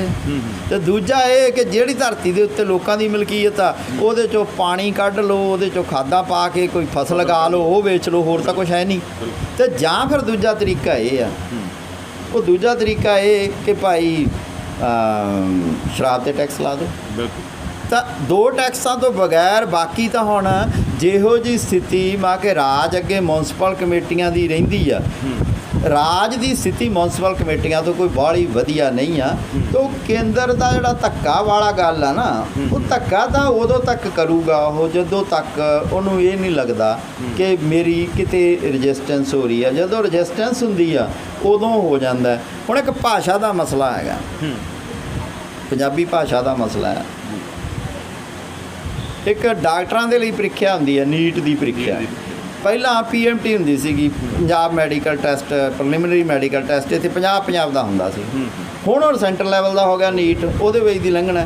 ਪੰਜਾਬ ਨੇ ਉਹਦੀ ਕੋਈ ਵਿਰੋਧਤਾ ਹੀ ਨਹੀਂ ਕੀਤੀ, ਤਾਮਿਲਨਾਡੂ ਨੇ ਉਹਦੀ ਵਿਰੋਧਤਾ ਹੀ ਕੀਤੀ। ਤਾਮਿਲਨਾਡੂ ਵਾਲਿਆਂ ਨੂੰ ਉਹ ਕਹਿੰਦੇ ਵੀ ਚਲੋ ਉਹਨਾਂ ਨੇ ਆਪ ਦਾ ਫੈਸਲਾ ਕਰ ਲਿਆ ਕਿ ਅਸੀਂ ਤਾਂ ਆਪਦੇ ਡਾਕਟਰ ਆਪ ਬਣਾਵਾਂਗੇ ਅਤੇ ਆਪ ਉਹਨਾਂ ਦੀ ਭਰਤੀ ਕਰਾਂਗੇ। ਪਰ ਇਹ ਜਿਹੜਾ ਹੈਗਾ ਕਿ ਇਨਕਰੋਚਮੈਂਟ ਦਾ ਏਰੀਆ, ਖਾਸ ਕਰਕੇ ਜਿਹੜਾ ਸਾਡਾ ਜਿਹੜੀ ਗੱਲ 'ਤੇ ਲੋਕ ਕਹਿੰਦੇ ਆ ਕਿ ਅਕਾਲੀ ਦਲ ਆ ਜਿਹੜਾ ਉਹ ਇਸ ਗੱਲ ਦੇ ਉੱਤੇ ਆਪਦਾ ਉਹਦੀ ਸਟਾਂਸ ਇਸ ਗੱਲ 'ਤੇ ਖੜੀ ਸੀਗੀ ਕਿ ਮੈਂ ਫੈਡਰਲਿਜ਼ਮ ਦੇ ਪੱਖੀ ਆ। ਉਹ ਚਾਹੇ ਆਨੰਦਪੁਰ ਦਾ ਮਤਾ ਹੋਵੇ, ਚਾਹੇ ਉਹ ਧਾਰਾ ਸਾੜਨ ਵਾਲੀ ਗੱਲ ਹੋਵੇ, ਉਹਦੇ ਕਰਕੇ ਲੋਕ ਪੰਜਾਬੀ ਉਹਦੇ ਨਾਲ ਜੁੜੇ ਸੀ। ਉਹ ਜਦੋਂ ਖੁਦ ਹੀ ਕੇਂਦਰ ਦੀ ਝੋਲੀ 'ਚ ਜਾ ਕੇ ਬਹਿ ਗਏ ਬਿਲਕੁਲ, ਤਾਂ ਉਸ ਸਥਿਤੀ ਦੇ ਵਿੱਚ ਹੁਣ ਭਾਵਾਂ ਉਹ ਵੋਟਾਂ ਦੇ ਦਬਾਅ ਕਰਕੇ ਉਹ ਕੇਂਦਰ ਦੀ ਵਜ਼ਾਰਤ ਛੱਡਿਆ ਏ। ਇੱਕ ਗੱਲ ਪੱਕੀ ਆ ਕਿ ਜਦੋਂ ਲੋਕਾਂ ਦਾ ਦਬਾਅ ਪੈਂਦਾ ਹੈ ਤਾਂ ਸਿਆਸੀ ਪਾਰਟੀਆਂ ਉਹਦੇ ਅਨੁਸਾਰ ਆਪਦਾ ਪੈਂਤੜਾ ਬਦਲਦੀਆਂ। ਇਹਦਾ ਮਤਲਬ ਇਹ ਕਿ ਜੇ ਪੰਜਾਬ ਦੇ ਲੋਕ ਇਹਨਾਂ ਸਿਆਸੀ ਲੀਡਰਾਂ ਨੂੰ ਵੀ ਲਗਾਤਾਰ ਪ੍ਰੈਸ਼ਰਾਈਜ਼ ਕਰੀ ਜਾਣਗੇ ਤਾਂ ਉਹ ਸਹੀ ਰਾਹ 'ਤੇ ਚੱਲਣਗੇ। ਜੇ ਲਗਾਤਾਰ ਪ੍ਰੈਸ਼ਰਾਈਜ਼ ਨਾ ਕਰ ਸਕੇ ਤਾਂ ਇਸ ਗੱਲ ਦੀ ਪੂਰੀ ਸੰਭਾਵਨਾ ਹੈ ਕਿ ਜਿਹੜੇ ਮਾੜੇ ਮੋਟੇ ਸੂਬਿਆਂ ਕੋਲ ਅਧਿਕਾਰ ਆ ਉਹ ਵੀ ਇੱਕ ਦਿਨ ਚਲੇ ਜਾਣ। ਡਾਕਟਰ ਸਾਹਿਬ, ਆਪਾਂ ਸੈਂਟਰ ਦੀ ਗੱਲ ਕਰਦੇ ਆਪਾਂ ਜੇ ਪੰਜਾਬ ਸਰਕਾਰ ਦੀ ਵੀ ਗੱਲ ਕਰੀਏ ਕਿ ਬਰਜਿੰਦਰਾ ਕਾਲਜ ਦੇ ਵਿਹੜੇ ਦੇ ਵਿੱਚ ਆਪਾਂ ਬੈਠੇ ਹੋਏ ਆ, ਇੱਥੇ ਪੁਸਤਕ ਮੇਲਾ ਲੱਗਿਆ, ਇੱਧਰ ਪੁਸਤਕ ਮੇਲਾ ਲੱਗਿਆ ਤੇ ਇੱਧਰ ਪ੍ਰਿੰਸੀਪਲ ਸਾਹਿਬ ਦੇ ਬਾਰ ਦੇ ਵਿੱਚ ਧਰਨਾ ਲੱਗਿਆ ਹੋਇਆ ਤੇ ਧਰਨਾ ਲੱਗਣ ਨੂੰ ਲਗਭਗ 3 ਮਹੀਨੇ ਹੋ ਗਏ। ਔਰ ਲੱਗਿਆ ਕਾਹਦੇ ਵਾਸਤੇ ਹੈ ਕਿ BSc ਐਗਰੀਕਲਚਰ ਜਿਹੜੀ ਹੈ ਉਹ ਇੱਥੋਂ ਖਤਮ ਕੀਤੀ ਜਾ ਰਹੀ ਹੈ। ਉਹਦੀਆਂ 2 ਕਲਾਸਾਂ ਖਤਮ ਹੋ ਗਈਆਂ, 2 ਬਚੀਆਂ, ਉਹਦੇ 2 ਸਾਲਾਂ 'ਚ ਉਹ ਵੀ ਖਤਮ ਹੋ ਜਾਣਗੀਆਂ। ਇਹ ਸਰਕਾਰਾਂ ਦਾ ਹਾਲ ਚਾਹੇ ਸੈਂਟਰ ਦਾ ਹੋਵੇ ਜਾਂ ਸਟੇਟ ਦਾ ਹੋਵੇ ਹੈ ਤਾਂ ਇੱਕੋ ਜਿਹਾ ਹੀ। ਬਹੁਤ ਮੰਗਾਂ ਜਿਹੜੀਆਂ ਉਹ ਉਹਨਾਂ ਦੇ ਕਿਹਾ ਗਿਆ ਕਿ ਅਸੀਂ ਮੰਨ ਲਾਂਗੇ, ਐਂ ਕਰ ਦਿਆਂਗੇ, ਉਹ ਕਰ ਦਿਆਂਗੇ, ਕੀਤਾ ਕੁਛ ਵੀ ਨਹੀਂ ਗਿਆ ਹੈਗਾ। ਇਹਦੇ ਬਾਰੇ ਵੀ ਮੇਰੇ ਖਿਆਲ 'ਚ ਆਪਾਂ ਨੂੰ ਗੱਲ ਇੱਥੇ ਜਿਹੜੀ ਆ ਉਹ ਕਰ ਲੈਣੀ ਚਾਹੀਦੀ ਹੈ। ਦੇਖੋ ਹੁਣ ਜਦੋਂ ਜਿਹਨੂੰ ਕਹਿੰਦੇ ਆ ਕਚਹਿਰੀ 'ਚ ਆ ਗਏ ਅਤੇ ਆਪਦੇ ਲੋਕਾਂ ਦੀ ਕਚਹਿਰੀ 'ਚ ਆ ਗਏ ਅਤੇ ਜੋ ਮਰਜ਼ੀ ਕਹੀ ਜਾਓ, ਹੈ ਜੋ ਮਰਜ਼ੀ ਪੁੱਛੋ ਉਹਦੇ 'ਤੇ ਹੀ ਆਪਾਂ ਗੱਲ ਕਰ ਲੈਂਦੇ ਹਾਂ। ਕੈਪਟਨ ਸਾਹਿਬ ਨੇ ਕੱਲ੍ਹ ਜਦੋਂ ਅਸਤੀਫਾ ਦਿੱਤਾ ਤਾਂ ਇੱਕ ਗੱਲ ਉੱਥੇ ਕਹੀ, ਉਹਨਾਂ ਨੇ ਗੱਲ ਇਹ ਕਹੀ ਕਿ ਬਈ ਮੈਨੂੰ 3 ਵਾਰ ਸੱਦ ਕੇ ਜਲਾਲਤ ਦਿੱਤੀ ਗਈ, ਇਸ ਕਰਕੇ ਮੈਂ ਹਿਊਮਿਲੇਟਡ ਫੀਲ ਕਰਦਾ, ਇਸ ਕਰਕੇ ਮੈਂ ਅਸਤੀਫਾ ਦਿੱਤਾ।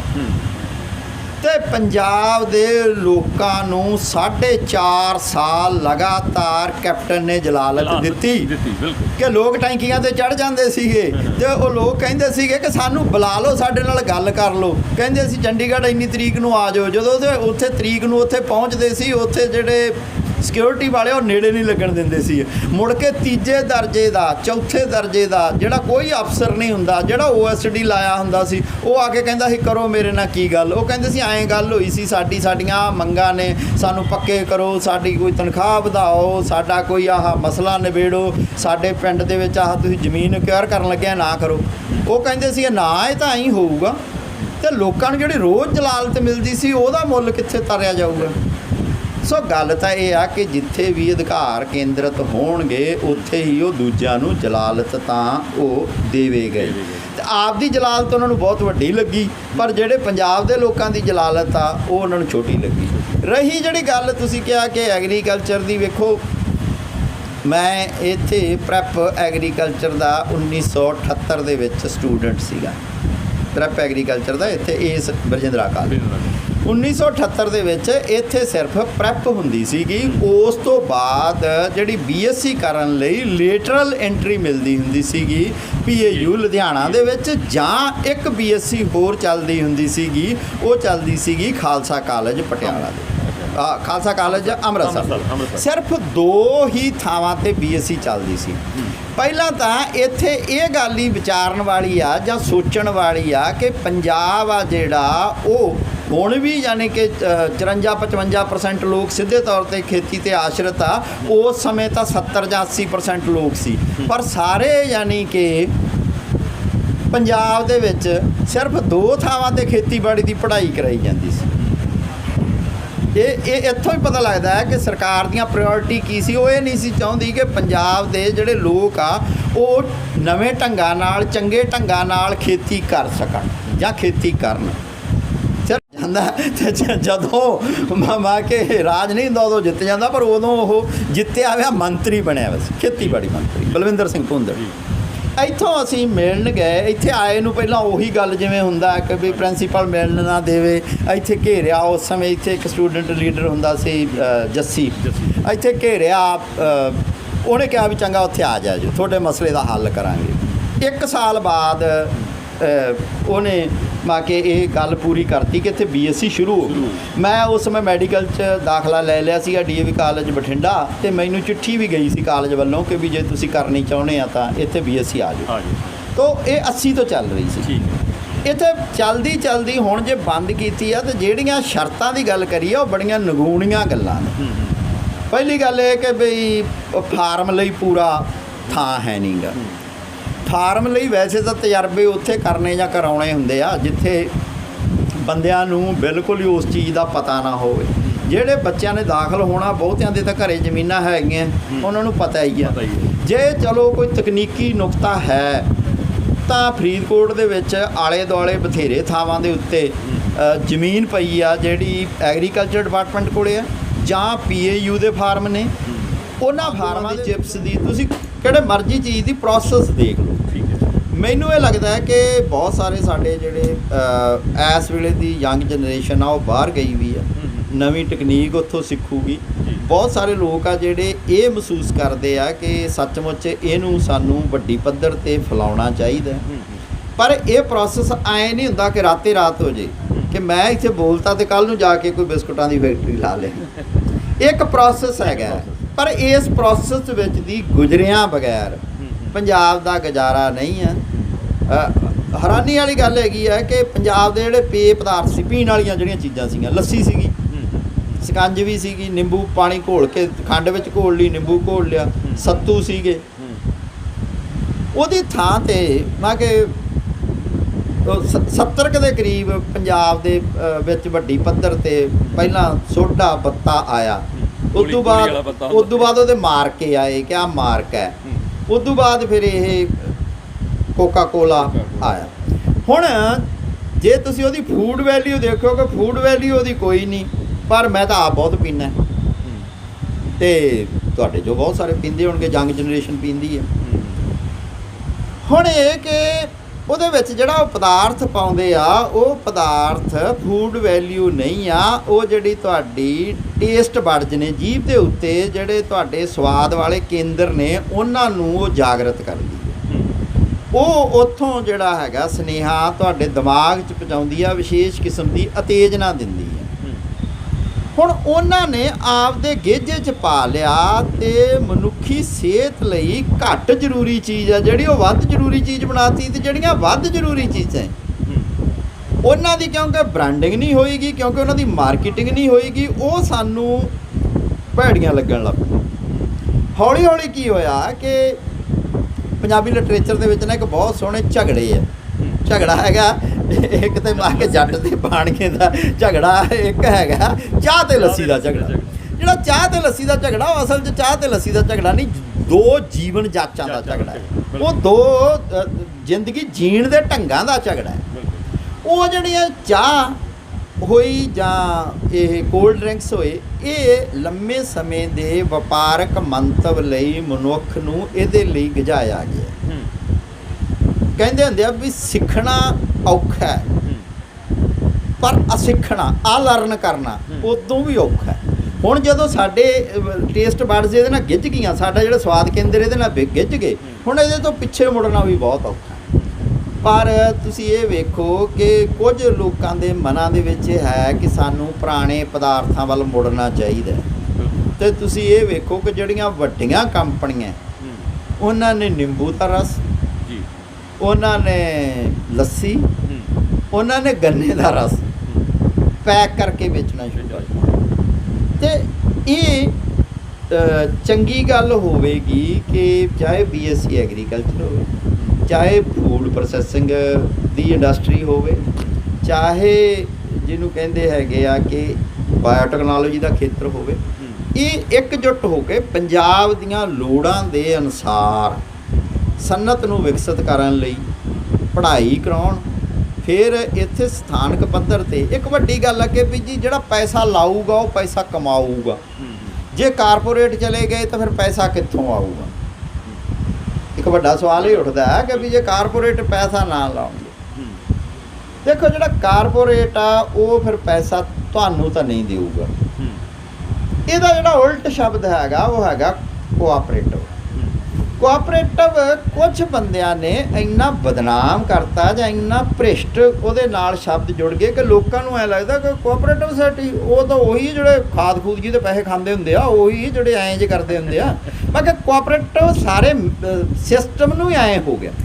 ਇੱਕ ਸਰਕਾਰੀ ਕੋਆਪਰੇਟਿਵ ਆ, ਇੱਕ ਇਹ ਕਿ ਵੀ 10 ਬੰਦੇ ਰਲ ਜਾਣ, ਉਹ ਪੈਸੇ ਇਕੱਠੇ ਕਰਕੇ ਲਾ ਲੈਣ, ਛੋਟੇ ਯੂਨਿਟ ਲਾ ਲੈਣ। ਲੋਕ ਕਹਿੰਦੇ ਕਿ ਬਣਦੀ ਤਾਂ 2 ਭਰਾਵਾਂ ਦੀ ਨਹੀਂ, 10 ਬੰਦਿਆਂ ਦੀ ਕਿੱਥੋਂ ਬਣ ਜੂਗੀ? ਜਿਹੜੇ ਇਹ ਵੱਡੇ ਅਦਾਰੇ ਨੇ, ਜਿਹੜੇ ਵੱਡੇ ਘਰਾਣੇ ਆ, ਇਹ ਆਪਸ ਵਿੱਚ ਦੀ ਕਿਵੇਂ ਬਣਾਉਂਦੇ ਆ, ਫਿਰ ਇਹਨਾਂ ਤੋਂ ਸਿੱਖ ਲਈਏ।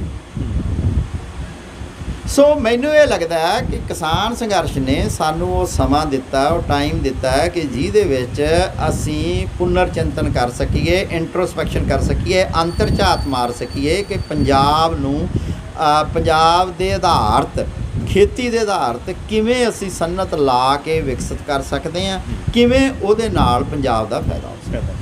ਆਰਥਿਕਤਾ ਜਿਹੜੀ ਹੈ ਉਹ ਤਾਂ ਹੀ ਸੁਧਰੂਗੀ ਵੀ ਜੇ ਅਸੀਂ ਨਵੀਨੀਕਰਨ ਵੱਲ ਆਵਾਂਗੇ। ਤਾਂ ਨਵੀਨੀਕਰਨ ਆਉਣਾ ਹੈਗਾ ਵੀ ਜਿਹੜੀ ਆਪਾਂ ਰਵਾਇਤੀ ਖੇਤੀ ਹੈ ਉਹਨੂੰ ਛੱਡ ਕੇ ਆਪਾਂ ਨੂੰ ਜਿਹੜਾ ਨਵੀਂ ਖੇਤੀ ਵੱਲ ਵੀ ਆਉਣਾ ਪਊਗਾ, ਇੰਡਸਟਰੀ ਦੇ ਨਾਲ ਵੀ ਖੇਤੀ ਨੂੰ ਜੋੜਨਾ ਪਊਗਾ।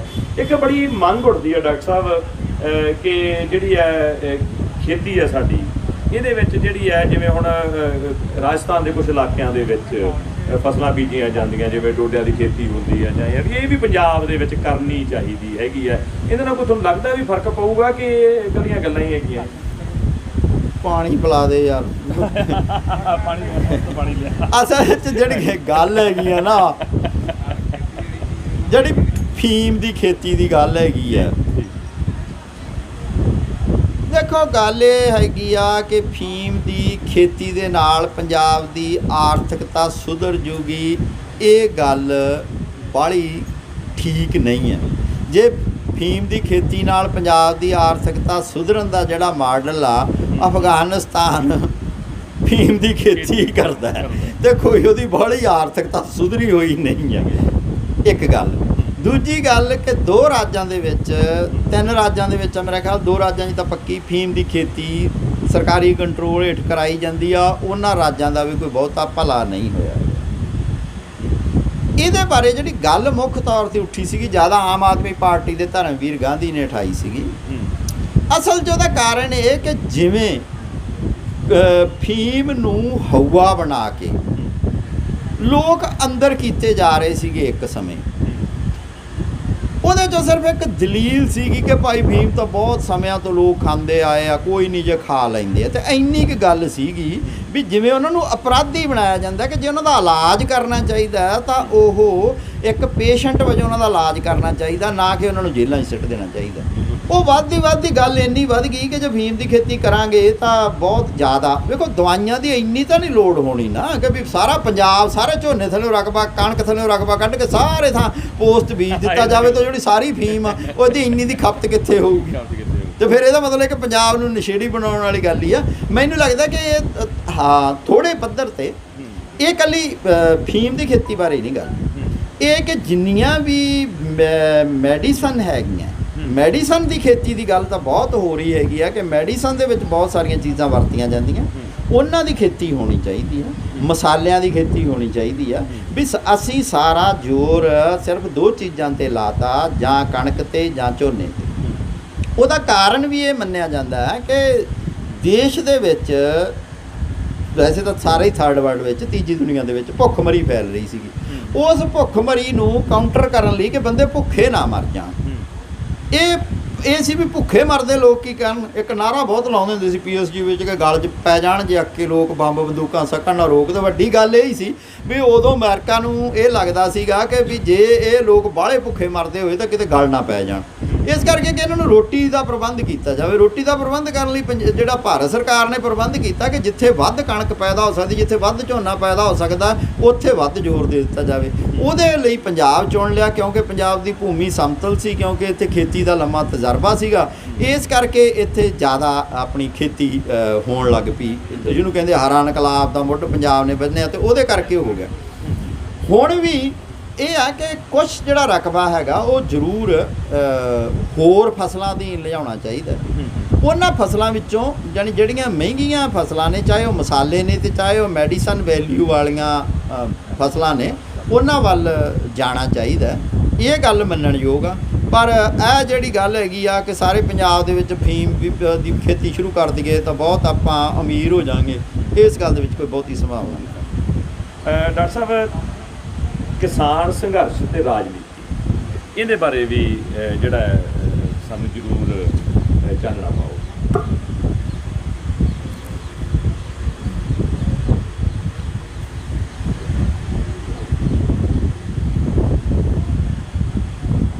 ਦੇਖੋ ਗੱਲ ਤਾਂ ਸਿੱਧੀ ਜੀ ਹੈਗੀ ਆ ਕਿ ਪੰਜਾਬ ਦੇ ਵਿੱਚ ਜਿਹੋ ਜਿਹਾ ਹਾਲ ਆ ਉਹ ਸਾਰਿਆਂ ਤੁਹਾਡੇ ਸਾਹਮਣੇ ਆ। ਸਾਰੇ ਤੁਸੀਂ ਅਖਬਾਰ ਪੜ੍ਹਦੇ ਆ, ਫਿਰ ਅਖਬਾਰ ਨਹੀਂ ਪੜ੍ਹਦੇ, ਟੈਲੀਵਿਜ਼ਨ ਵੇਖ ਲੈਂਦੇ। ਜੇ ਟੈਲੀਵਿਜ਼ਨ ਨਹੀਂ ਵੇਖਦੇ, ਹਰ ਇੱਕ ਦੇ ਤੁਹਾਡੀ ਜੇਬ ਦੇ ਵਿੱਚ ਮੋਬਾਈਲ ਆ। ਮੋਬਾਈਲ 'ਤੇ ਇੰਨੇ ਚੈਨਲ ਨੇ, ਸਾਰੀ ਦਿਹਾੜੀ ਤੁਹਾਨੂੰ ਦੱਸੀ ਜਾਂਦੇ ਆ ਕਿ ਕੀ ਹੋਈ ਜਾਂਦਾ। ਮੇਰੇ ਦੱਸਣ ਵਾਲੀ ਇਹਦੇ 'ਚ ਕੋਈ ਗੱਲ ਨਹੀਂ, ਸਭ ਦੇ ਸਾਹਮਣੇ ਹੀ ਹੈ। ਤੁਹਾਡੇ ਦੱਸਣ ਵਾਲੀ ਗੱਲ ਹੈਗੀ ਹੈ ਜੀ। ਜਿਹੜੇ ਪੱਖ ਤੋਂ ਤੁਸੀਂ ਦੱਸਣੀ ਉਹ ਚੈਨਲ ਵਾਲੇ ਦੱਸਦੇ ਨਹੀਂ। ਚੈਨਲ ਤਾਂ ਮੈਨੂੰ ਲੱਗਦਾ ਡਾਕਟਰ ਸਾਹਿਬ ਐਂ ਹੈ ਵੀ ਜਿਵੇਂ ਨਾ ਉਹ ਖਰੀਦੇ ਵੇ ਜੇ ਹੈਗੇ, ਉਹ ਜਿਵੇਂ ਜੇ ਕਹਿੰਦੇ ਉਵੇਂ ਜੋ ਕਰੀ ਜਾਂਦੇ ਆ। ਜੋ ਰਾਜਨੀਤੀਵਾਨ ਲੋਕ ਕਰਵਾਉਂਦੇ ਆ ਉਹ ਜਿਹਾ ਕੁਝ ਕਰੀ ਜਾਂਦੇ। ਤੁਹਾਡਾ ਪੱਖ ਵੱਖਰਾ ਹੋਏਗਾ। ਦੇਖੋ ਤਾਂ ਪਹਿਲੀ ਤਾਂ ਆਪਾਂ ਜੇ ਗੱਲ ਕਰੀਏ ਕਿ ਬਈ ਕਿਸਾਨੀ ਜਿਹੜਾ ਮੁੱਦਾ ਹੈਗਾ, ਇਹਦੇ ਬਾਰੇ ਕਾਂਗਰਸ ਪਾਰਟੀ ਦਾ ਕੀ ਦ੍ਰਿਸ਼ਟੀਕੋਣ। ਪਹਿਲਾਂ ਤਾਂ ਆਪਾਂ ਸਿਰਫ ਕਾਂਗਰਸ ਦੀ ਗੱਲ ਕਰ ਲਈਏ।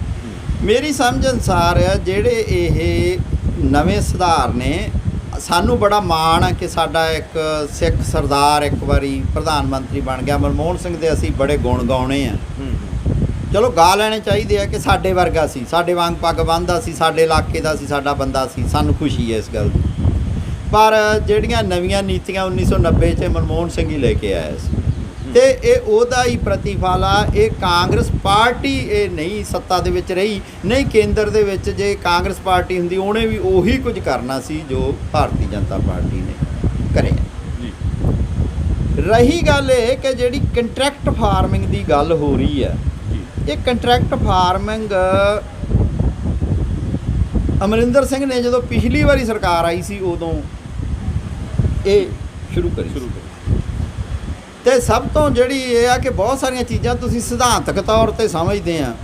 ਮੇਰਾ ਤਾਂ ਕੰਮ ਹੀ ਇਹ ਧੰਦਾ ਇਹ ਆ ਕਿ ਸਿਧਾਂਤਕ ਤੌਰ 'ਤੇ ਚੀਜ਼ਾਂ ਨੂੰ ਸਮਝਣਾ, ਪਰ ਇਹ ਚੀਜ਼ ਸਿਧਾਂਤਕ ਤੌਰ 'ਤੇ ਨਹੀਂ ਸਮਝੀ, ਇਹ ਤਾਂ ਸਿਆਪਾ ਗਲ ਪਵਾ ਕੇ ਸਮਝੀ ਹੈ।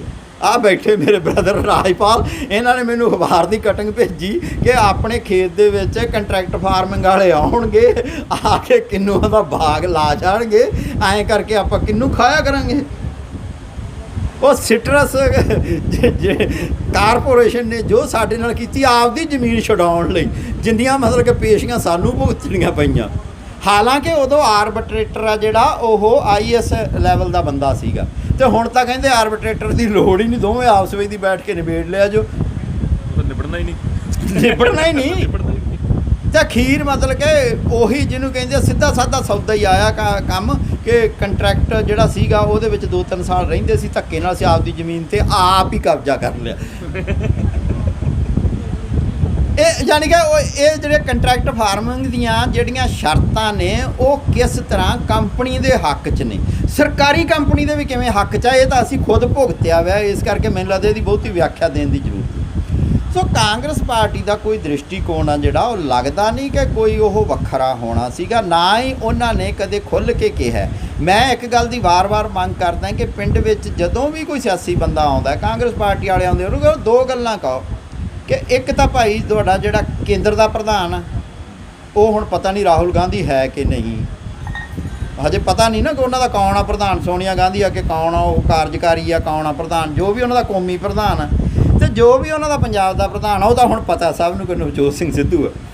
ਉਹ ਦੋਵੇਂ ਬੰਦੇ ਆ ਜਿਹੜੇ ਉਹ ਪਹਿਲਾਂ ਸਟਾਂਪ ਪੇਪਰ ਤੇ ਲਿਖ ਕੇ ਦੇ ਦੇਣ ਕਿ ਸਾਡੀ ਸਰਕਾਰ ਆਊਗੀ, ਨਾ ਤਾਂ ਖੇਤੀ ਕਾਨੂੰਨ ਰਹਿਣਗੇ, ਅਸੀਂ ਖੇਤੀ ਕਾਨੂੰਨ ਨਾ ਹੀ ਇਹਦਾ ਬਦਲਵਾਂ ਰੂਪ ਲੈ ਕੇ ਆਵਾਂਗੇ, ਕਿਉਂਕਿ ਅਸੀਂ ਵੇਖਿਆ ਕਿ ਮੀਸਾ ਦੇ ਕਿੰਨੇ ਨਾਂ ਬਦਲ ਲਏ, ਕਿ ਮੀਸਾ ਖਤਮ ਨਵਾਂ ਰੂਪ ਆ ਗਿਆ, ਪੈਕਸੋ ਖਤਮ ਨਵਾਂ ਰੂਪ ਆ ਗਿਆ। ਆਈ ਮਤਲਬ ਕਿ ਕੱਲ ਨੂੰ ਹੋਊਗਾ ਕਿ ਖੇਤੀ ਬਿੱਲ ਰੱਦ ਜੀ, ਖੇਤੀ ਬਿੱਲ ਫੇਰ ਆ ਗਏ, ਉਹਨਾਂ ਦਾ ਨਾਂ ਕੋਈ ਹੋਰ ਕਰ ਲੈਣਗੇ ਵੀ ਨਵਾਂ ਬਿੱਲ ਨਹੀਂ ਅਸੀਂ ਲੈ ਕੇ ਆਵਾਂਗੇ। ਦੂਜੀ ਗੱਲ ਇਹ ਕਿ ਇੱਕ ਇਲਾਕਾ ਪੱਧਰ ਦੇ ਬੰਦੇ ਨੇ, ਚਾਹੇ MLA ਦੀ ਚਾਹੇ MP ਦੀ ਇਲੈਕਸ਼ਨ ਲੜਨੀ ਆ, ਉਹਨਾਂ ਨੂੰ ਕਹੋ ਕਿ ਭਾਈ ਤੁਸੀਂ ਸਟਾਂਪ ਤੇ ਲਿਖ ਕੇ ਦਿਓ ਕਿ ਜੇ ਮੇਰੀ ਪਾਰਟੀ ਇਹ ਬਿੱਲ ਲੈ ਕੇ ਆਊਗੀ ਮੈਂ ਅਸਤੀਫਾ ਦੇਵਾਂਗਾ, ਮੈਂ ਭਾਈ ਤੁਹਾਡੇ ਨਾਲ ਵਾਅਦਾ ਕਰਦਾ, ਨਹੀਂ ਮੇਰੇ ਸਿਰ ਤੇ ਜੁੱਤੀਆਂ ਦਾ ਹਾਰ ਪਾਓ। ਅੱਜ ਕੱਲ੍ਹ ਰਿਕਾਰਡਿੰਗ ਹੋ ਜਾਂਦੀ ਹੈ, ਰਿਕਾਰਡਿੰਗ ਕਰਕੇ ਦੇਖ ਲਓ, ਘੱਟੋ ਘੱਟ ਬੰਦਾ ਜੇ ਵੈਸੇ ਨਾ ਮਾਰਿਆ ਜਾਊ ਬੇਸ਼ਰਮੀ ਨਾਲ ਤਾਂ ਮਰੂਗਾ। ਦੂਜੀ ਜਿਹੜੀ ਗੱਲ ਹੈਗੀ ਹੈ ਕਿ ਮੈਨੂੰ ਨਹੀਂ ਕੋਈ ਲੱਗਦਾ ਕਿ ਕਾਂਗਰਸ ਪਾਰਟੀ ਕੋਈ ਇਹਨੂੰ ਰੱਦ ਕਰਨ ਵਾਲੀ ਗੱਲ ਆ ਜਾਂ ਕੋਈ ਇਹੋ ਜਿਹਾ ਸਿਸਟਮ ਹੈਗਾ। ਹਾਲ ਦੀ ਘੜੀ ਕੋਈ ਇਹੋ ਜਿਹੀ ਗੱਲ ਨਹੀਂ, ਉਹ ਸਿਰਫ ਇਹ ਸੀ ਕਿ ਇਹ ਭਾਰਤੀ ਜਨਤਾ ਪਾਰਟੀ ਨੂੰ ਲੈ ਕੇ ਆਉਂਦੇ ਆ, ਇਸ ਕਰਕੇ ਇਹਨਾਂ ਦਾ ਵਿਰੋਧ ਉਹਨਾਂ ਨੇ ਕਰਨਾ ਸੀਗਾ, ਵਿਰੋਧ ਉਹ ਕਰ ਰਹੇ ਆ ਤੇ ਉਹ ਵਿਰੋਧ ਦਾ ਸਿਆਸੀ ਲਾਹਾ ਲੈਣਾ ਚਾਹੁੰਦੇ ਆ। ਕਿਉਂਕਿ ਅਸੀਂ ਵੇਖਿਆ ਕਿ ਜਦੋਂ ਪੈਟਰੋਲ ਦੀਆਂ ਕੀਮਤਾਂ ਵੱਧਦੀਆਂ ਸੀਗੀਆਂ ਤਾਂ ਵਾਜਪਾਈ ਬੈਲ ਗੱਡੀ ਲੈ ਕੇ ਪਹੁੰਚ ਜਾਂਦਾ ਸੀਗਾ, ਸਿਮਰਤੀ ਇਰਾਨੀ ਦੋਵੇਂ ਛਾਤੀਆਂ ਪਿੱਟਣ ਲੱਗ ਪੈਂਦੀ ਸੀ। ਹੁਣ ਪੈਟਰੋਲ ਦੀਆਂ ਕੀਮਤਾਂ ਵੱਧਦੀਆਂ, ਹੁਣ ਚੁੱਪ ਕਰਕੇ ਬੈਠੇ ਕਿ ਸਰਕਾਰ ਸਾਡੀ, ਇਹ ਕੰਮ ਤਾਂ ਕਾਂਗਰਸ ਵਾਲਿਆਂ ਦਾ, ਉਹ ਕਰਨ, ਅਸੀਂ ਕਿਉਂ ਕਰੀਏ। ਤਾਂ ਇਹੀ ਗੱਲ ਇੱਥੋਂ ਕਾਂਗਰਸ ਦਾ ਕਲੀਅਰ ਆ। ਰਹੀ ਗੱਲ ਇਹ ਕਿ ਭਾਰਤੀ ਜਨਤਾ ਪਾਰਟੀ ਕੀ ਕਰੂਗੀ, ਭਾਰਤੀ ਜਨਤਾ ਪਾਰਟੀ ਤਾਂ ਲੈ ਕੇ ਆਈ ਆ, ਕੀ ਕਰੂਗੀ ਸਪਸ਼ਟ ਹੀ ਹੈ। ਹੁਣ ਰਿਹਾ ਕਿ ਅਕਾਲੀ ਦਲ ਦਾ, ਅਕਾਲੀ ਦਲ ਦਾ ਜਿਹੜਾ ਜਨ ਆਧਾਰ ਮੋਟੇ ਤੌਰ 'ਤੇ ਸੀ ਉਹ ਪਿੰਡ 'ਚ ਸੀਗਾ, ਅਤੇ ਪਿੰਡ 'ਚ ਵੀ ਕਿਸਾਨਾਂ 'ਚ ਸੀ, ਅਤੇ ਕਿਸਾਨਾਂ 'ਚੋਂ ਵੀ ਜਿਹਨੂੰ ਕਹਿੰਦੇ ਆ ਜੱਟ ਸਿੱਖ ਪੇਂਡੂ ਕਿਸਾਨੀ 'ਚ ਉਹਦਾ ਆਧਾਰ ਸੀਗਾ।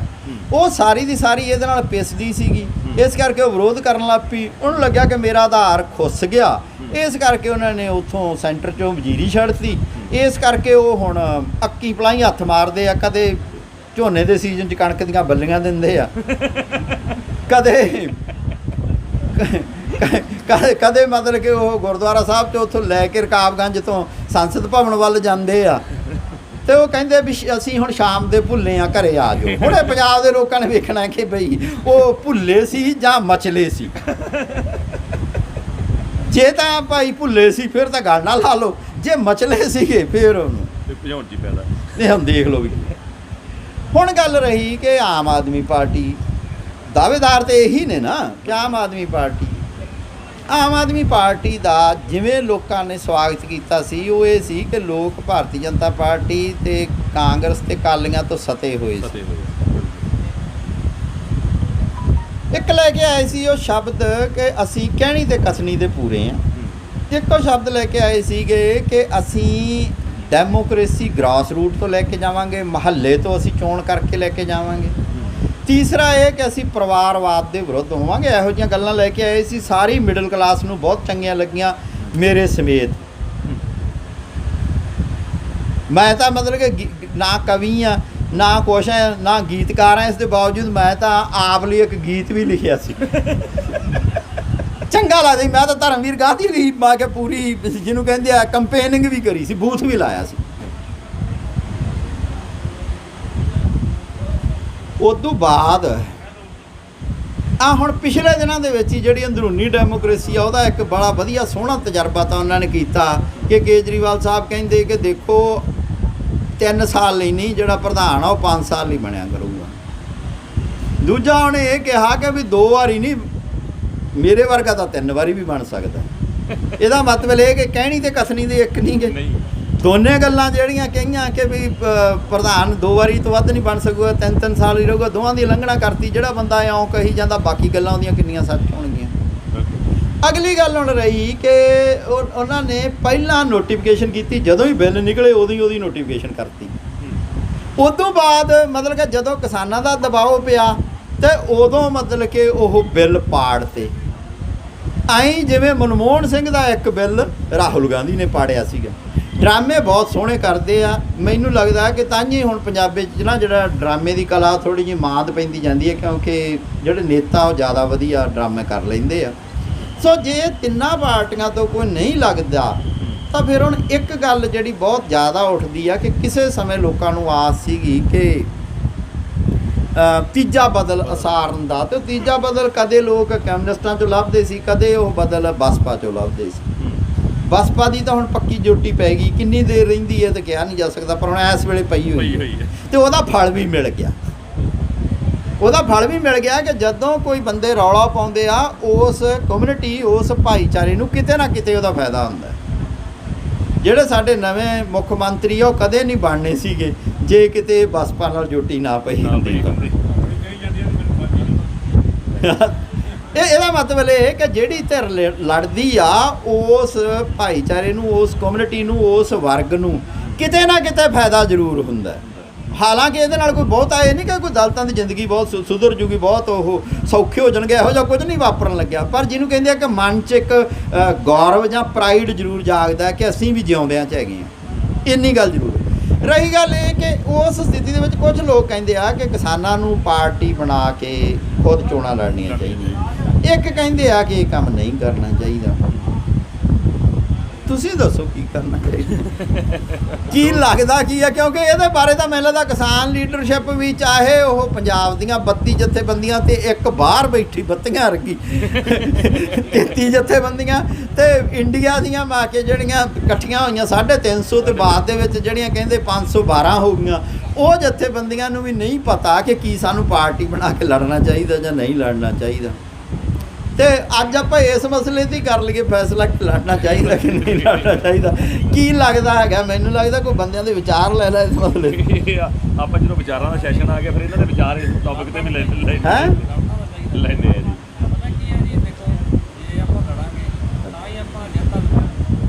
ਲੋ ਜੀ, ਨੌਜਵਾਨ ਸਾਥੀ ਕਹਿੰਦਾ ਲੜਨਾ ਚਾਹੀਦਾ। ਵੀ ਕਿੰਨੇ ਕੁ ਜਾਣੇ ਆ ਜਿਹੜੇ ਕਹਿੰਦੇ ਆ ਕਿ ਲੜਨਾ ਚਾਹੀਦਾ? ਹੱਥ ਖੜੇ ਕਰਕੇ ਫੈਸਲਾ ਕਰ ਲਈਏ ਆਪਾਂ। ਕਿੰਨੇ ਕੁ ਜਾਣੇ ਆ ਜਿਹੜੇ ਕਹਿੰਦੇ ਨਹੀਂ ਲੜਨਾ ਚਾਹੀਦਾ? ਇਹਦਾ ਗੱਲ ਤਾਂ ਬਰਾਬਰ ਹੀ ਪਈ ਹੈ ਜੀ, ਉਹਨੇ ਹੀ ਹੈ। ਹਾਂ ਠੀਕ ਹੈ, ਚਲੋ ਆਪਾਂ ਮੇਰੇ ਖਿਆਲ ਇਹ ਲੋਕਾਂ ਤੇ ਹੀ ਛੱਡ ਦਈਏ ਵੀ ਲੜਨਾ ਚਾਹੀਦਾ ਕਿ ਦੇਖੋ ਪਤਾ ਕੀ ਗੱਲ ਹੈਗੀ, ਜੇ ਇਹ ਮਸਲਾ ਉੱਠਿਆ ਨਾ ਜੀ, ਤੇ ਜੇ ਅੱਜ ਆਪਾਂ ਇਹ ਗੱਲ ਕਰ ਰਹੇ ਆ, ਇਹ ਗੱਲਾਂ ਅੱਗੇ ਜਾ ਕੇ ਵੀ ਹੋਣਗੀਆਂ। ਇਹ ਗੱਲ ਹੋਣੀ ਚਾਹੀਦੀ ਆ। ਇੰਨੀ ਗੱਲ ਆਪਾਂ ਜ਼ਰੂਰ ਕਰ ਲੈਂਦੇ ਆ ਕਿ ਲੜਨ ਦੇ ਕੀ ਫਾਇਦੇ ਨੇ, ਚੋਣ ਲੜਨ ਦੇ ਤਾਂ ਫਾਇਦੇ ਹੈਗੇ ਚੋਣ ਲੜਨ ਦੇ ਕੀ ਫਾਇਦੇ ਆ ਤੇ ਕੀ ਨੁਕਸਾਨ। ਫਾਇਦਾ ਜਿਹੜਾ ਵੱਡੀ ਗੱਲ ਕਰਦੇ ਆ, ਵੱਡੀ ਗੱਲ ਇਹ ਕਰਦੇ ਆ ਕਿ ਕਿਸੇ ਸਮੇਂ ਜਿਹੜੀ ਕਾਂਗਰਸ ਪਾਰਟੀ ਆ ਉਹ ਦੇਸ਼ ਦੇ ਵਿੱਚ ਜਿਹੜਾ ਉਦੋਂ ਅੰਗਰੇਜ਼ ਵਿਰੋਧੀ ਅੰਦੋਲਨ ਚੱਲ ਰਿਹਾ ਸੀ ਉਹਦੇ ਚੋਂ ਨਿਕਲੀ। ਕਿਹਾ ਜਾਂਦਾ ਹੈ ਕਿ ਐਮਰਜੈਂਸੀ ਦੇ ਵਿੱਚੋਂ ਚਾਹੇ ਆਰਐਸਐਸ ਪਹਿਲਾਂ ਵੀ ਕੰਮ ਕਰਦੀ ਸੀ, ਪਰ ਭਾਰਤੀ ਜਨਤਾ ਪਾਰਟੀ ਥਾਂ ਤੇ ਜਿਹੜੀ ਜਨਤਾ ਪਾਰਟੀ ਬਣੀ ਉਹਦੇ 'ਚ ਵੀ ਵੱਡਾ ਸ਼ੇਅਰ ਭਾਰਤੀ ਜਨਤਾ ਪਾਰਟੀ ਲੈ ਕੇ ਗਈ। ਇਵੇਂ ਕਿਹਾ ਜਾਂਦਾ ਹੈ ਕਿ ਅੰਨਾ ਹਜ਼ਾਰੇ ਦੇ ਅੰਦੋਲਨ 'ਚੋਂ ਆਪ ਪਾਰਟੀ ਨਿਕਲੀ। ਤਾਂ ਉੱਥੋਂ ਇਹ ਸੋਚਿਆ ਜਾਂਦਾ ਹੈ ਕਿ ਕਿਸਾਨ ਅੰਦੋਲਨ 'ਚੋਂ ਇੱਕ ਨਵੀਂ ਪਾਰਟੀ ਜਾਂ ਕਿਸਾਨ ਪਾਰਟੀ ਕਿਉਂ ਨਹੀਂ ਨਿਕਲ ਸਕਦੀ। ਇੱਕ ਤਾਂ ਇਹ ਦਲੀਲ ਆ ਵੱਡੀ ਵੀ ਇਸ ਕਰਕੇ ਹਰ ਅੰਦੋਲਨ 'ਚੋਂ ਪਾਰਟੀ ਨਿਕਲਦੀ, ਇਹਦੇ 'ਚੋਂ ਵੀ ਨਿਕਲ ਸਕਦੀ ਹੈ ਤੇ ਕੱਢਣੀ ਚਾਹੀਦੀ ਹੈ। ਦੂਜੀ ਜਿਹੜੀ ਗੱਲ ਹੈਗੀ ਆ ਕਿ ਆਖਰ ਅਸੀਂ ਕਿਸੇ ਨਾ ਕਿਸੇ ਨੂੰ ਜਾ ਕੇ ਵੋਟ ਪਾ ਦਾਂਗੇ। ਜਦੋਂ ਅਸੀਂ ਕਿਸੇ ਨਾ ਕਿਸੇ ਨੂੰ ਵੋਟ ਪਾਤੀ, ਉਹ ਫਿਰ ਆਪਦੀ ਮਰਜ਼ੀ ਕਰੂਗਾ। ਇਸ ਕਰਕੇ ਵੀ ਜੇ ਕਿਸਾਨ ਆਪਦੇ 'ਚੋਂ ਪ੍ਰਤੀਨਿਧ ਚੁਣਨ ਤਾਂ ਜ਼ਿਆਦਾ ਚੰਗੀ ਗੱਲ ਹੋਊਗੀ, ਇਹ ਜ਼ਿਆਦਾ ਠੀਕ ਗੱਲ ਹੋਊਗੀ। ਆਮ ਆਦਮੀ ਪਾਰਟੀ ਦੇ ਜਨਮ ਸਮੇਂ ਵੀ ਰੇੜਕਾ ਇਸ ਗੱਲ 'ਤੇ ਹੀ ਪਿਆ ਸੀ ਕਿ ਲੋਕਪਾਲ ਬਿੱਲ ਲਿਆਉਣਾ ਚਾਹੀਦਾ। ਉਹ ਕਹਿੰਦੇ ਤੁਸੀਂ ਸਰਕਾਰ ਬਣਾ ਕੇ ਲੈ ਆਓ। ਵੈਸੇ ਉਹ ਦਿੱਲੀ ਸਰਕਾਰ ਨੇ ਵੀ ਬਹੁਤ ਲੇਟ ਲਿਆਂਦਾ, ਤੇ ਲਿਆਂਦਾ ਵੀ ਉਹੋ ਜਿਹਾ ਹੀ ਮਰੀਅਲ ਜਾਂ ਜੇਲ੍ਹ ਜਾਂ ਪਹਿਲਾਂ ਕਾਂਗਰਸ ਲਿਆਉਣ ਨੂੰ ਫਿਰ। ਇਹਦਾ ਮਤਲਬ ਹੈ ਕਿ ਸੱਤਾ ਦਾ ਤਾਂ ਕੋਈ ਆਪਦਾ ਰੂਲ ਆ, ਉਹਦਾ ਆਪਦੇ ਇੱਕ ਨਿਯਮ ਨੇ ਜਿਹਦੇ ਅਧੀਨ ਉਹ ਚੱਲਦੀ ਆ। ਪਰ ਇਹ ਕਿ ਦੂਜੀ ਦਲੀਲ ਇਹ ਆ। ਤੀਜੀ ਦਲੀਲ ਇਹ ਆ ਕਿ ਜਦੋਂ ਲੋਕ ਮੰਗ ਕਰ ਰਹੇ ਆ, ਲੋਕ ਵੋਟਾਂ ਪਾਉਣ ਨੂੰ ਤਿਆਰ ਆ, ਕਿਉਂ ਨਾ ਫਿਰ ਚੋਣਾਂ ਲੜਨ। ਤੇ ਲੱਗਦਾ ਹੈ ਕਿ ਵੀ ਉਹਦੇ ਵਿੱਚ ਜਿੱਤ ਵੀ ਪ੍ਰਾਪਤ ਹੋ ਸਕਦੀ ਆ, ਐਂ ਲੱਗਦਾ। ਇਹਦੇ ਜਿਹੜੇ ਉਲਟ ਦਲੀਲਾਂ ਦੇਣ ਵਾਲੇ ਆ, ਉਹਦੇ 'ਚ ਪਹਿਲਾਂ ਦਲੀਲ ਤਾਂ ਇਹ ਦਿੰਦੇ ਆ ਮੁੱਖ ਤੌਰ 'ਤੇ ਵੀ 32 ਜਥੇਬੰਦੀਆਂ ਲੜਨ ਨੂੰ ਤਾਂ ਠੀਕ ਆ, ਜਦੋਂ ਚੋਣ ਲੜਨੀ ਹੋਈ ਉਦੋਂ ਸਾਰਿਆਂ ਨੇ ਕਹਿਣਾ ਕਿ ਵੀ ਇਸ ਇਲਾਕੇ 'ਚ ਤਾਂ ਸਾਡਾ ਬਾਹਲਾ ਕੰਮ ਆ, ਤੇ ਇਹ ਜਿਹੜਾ ਸਾਡੇ ਬਾਹਲੇ ਕੰਮ ਦਾ ਮਾਮਲਾ, ਉਹ ਜਿਹੜੀਆਂ ਖੱਬੇ ਪੱਖੀ ਧਿਰਾਂ ਉਹਨਾਂ ਤੋਂ ਤਾਂ ਅੱਜ ਤੱਕ ਨਹੀਂ ਸੋਚਿਆ ਗਿਆ ਕਿ ਵੀ ਸਾਡਾ ਬਹੁਤਾ ਕੰਮ ਆ, ਸਾਡਾ ਬਹੁਤਾ ਕੰਮ ਆ। ਇਸ ਮਾਮਲੇ 'ਚ ਸਾਡਾ ਬੰਦਾ ਖੜਾ ਹੋਵੇ, ਸਾਡਾ ਬੰਦਾ ਖੜਾ ਹੋਵੇ।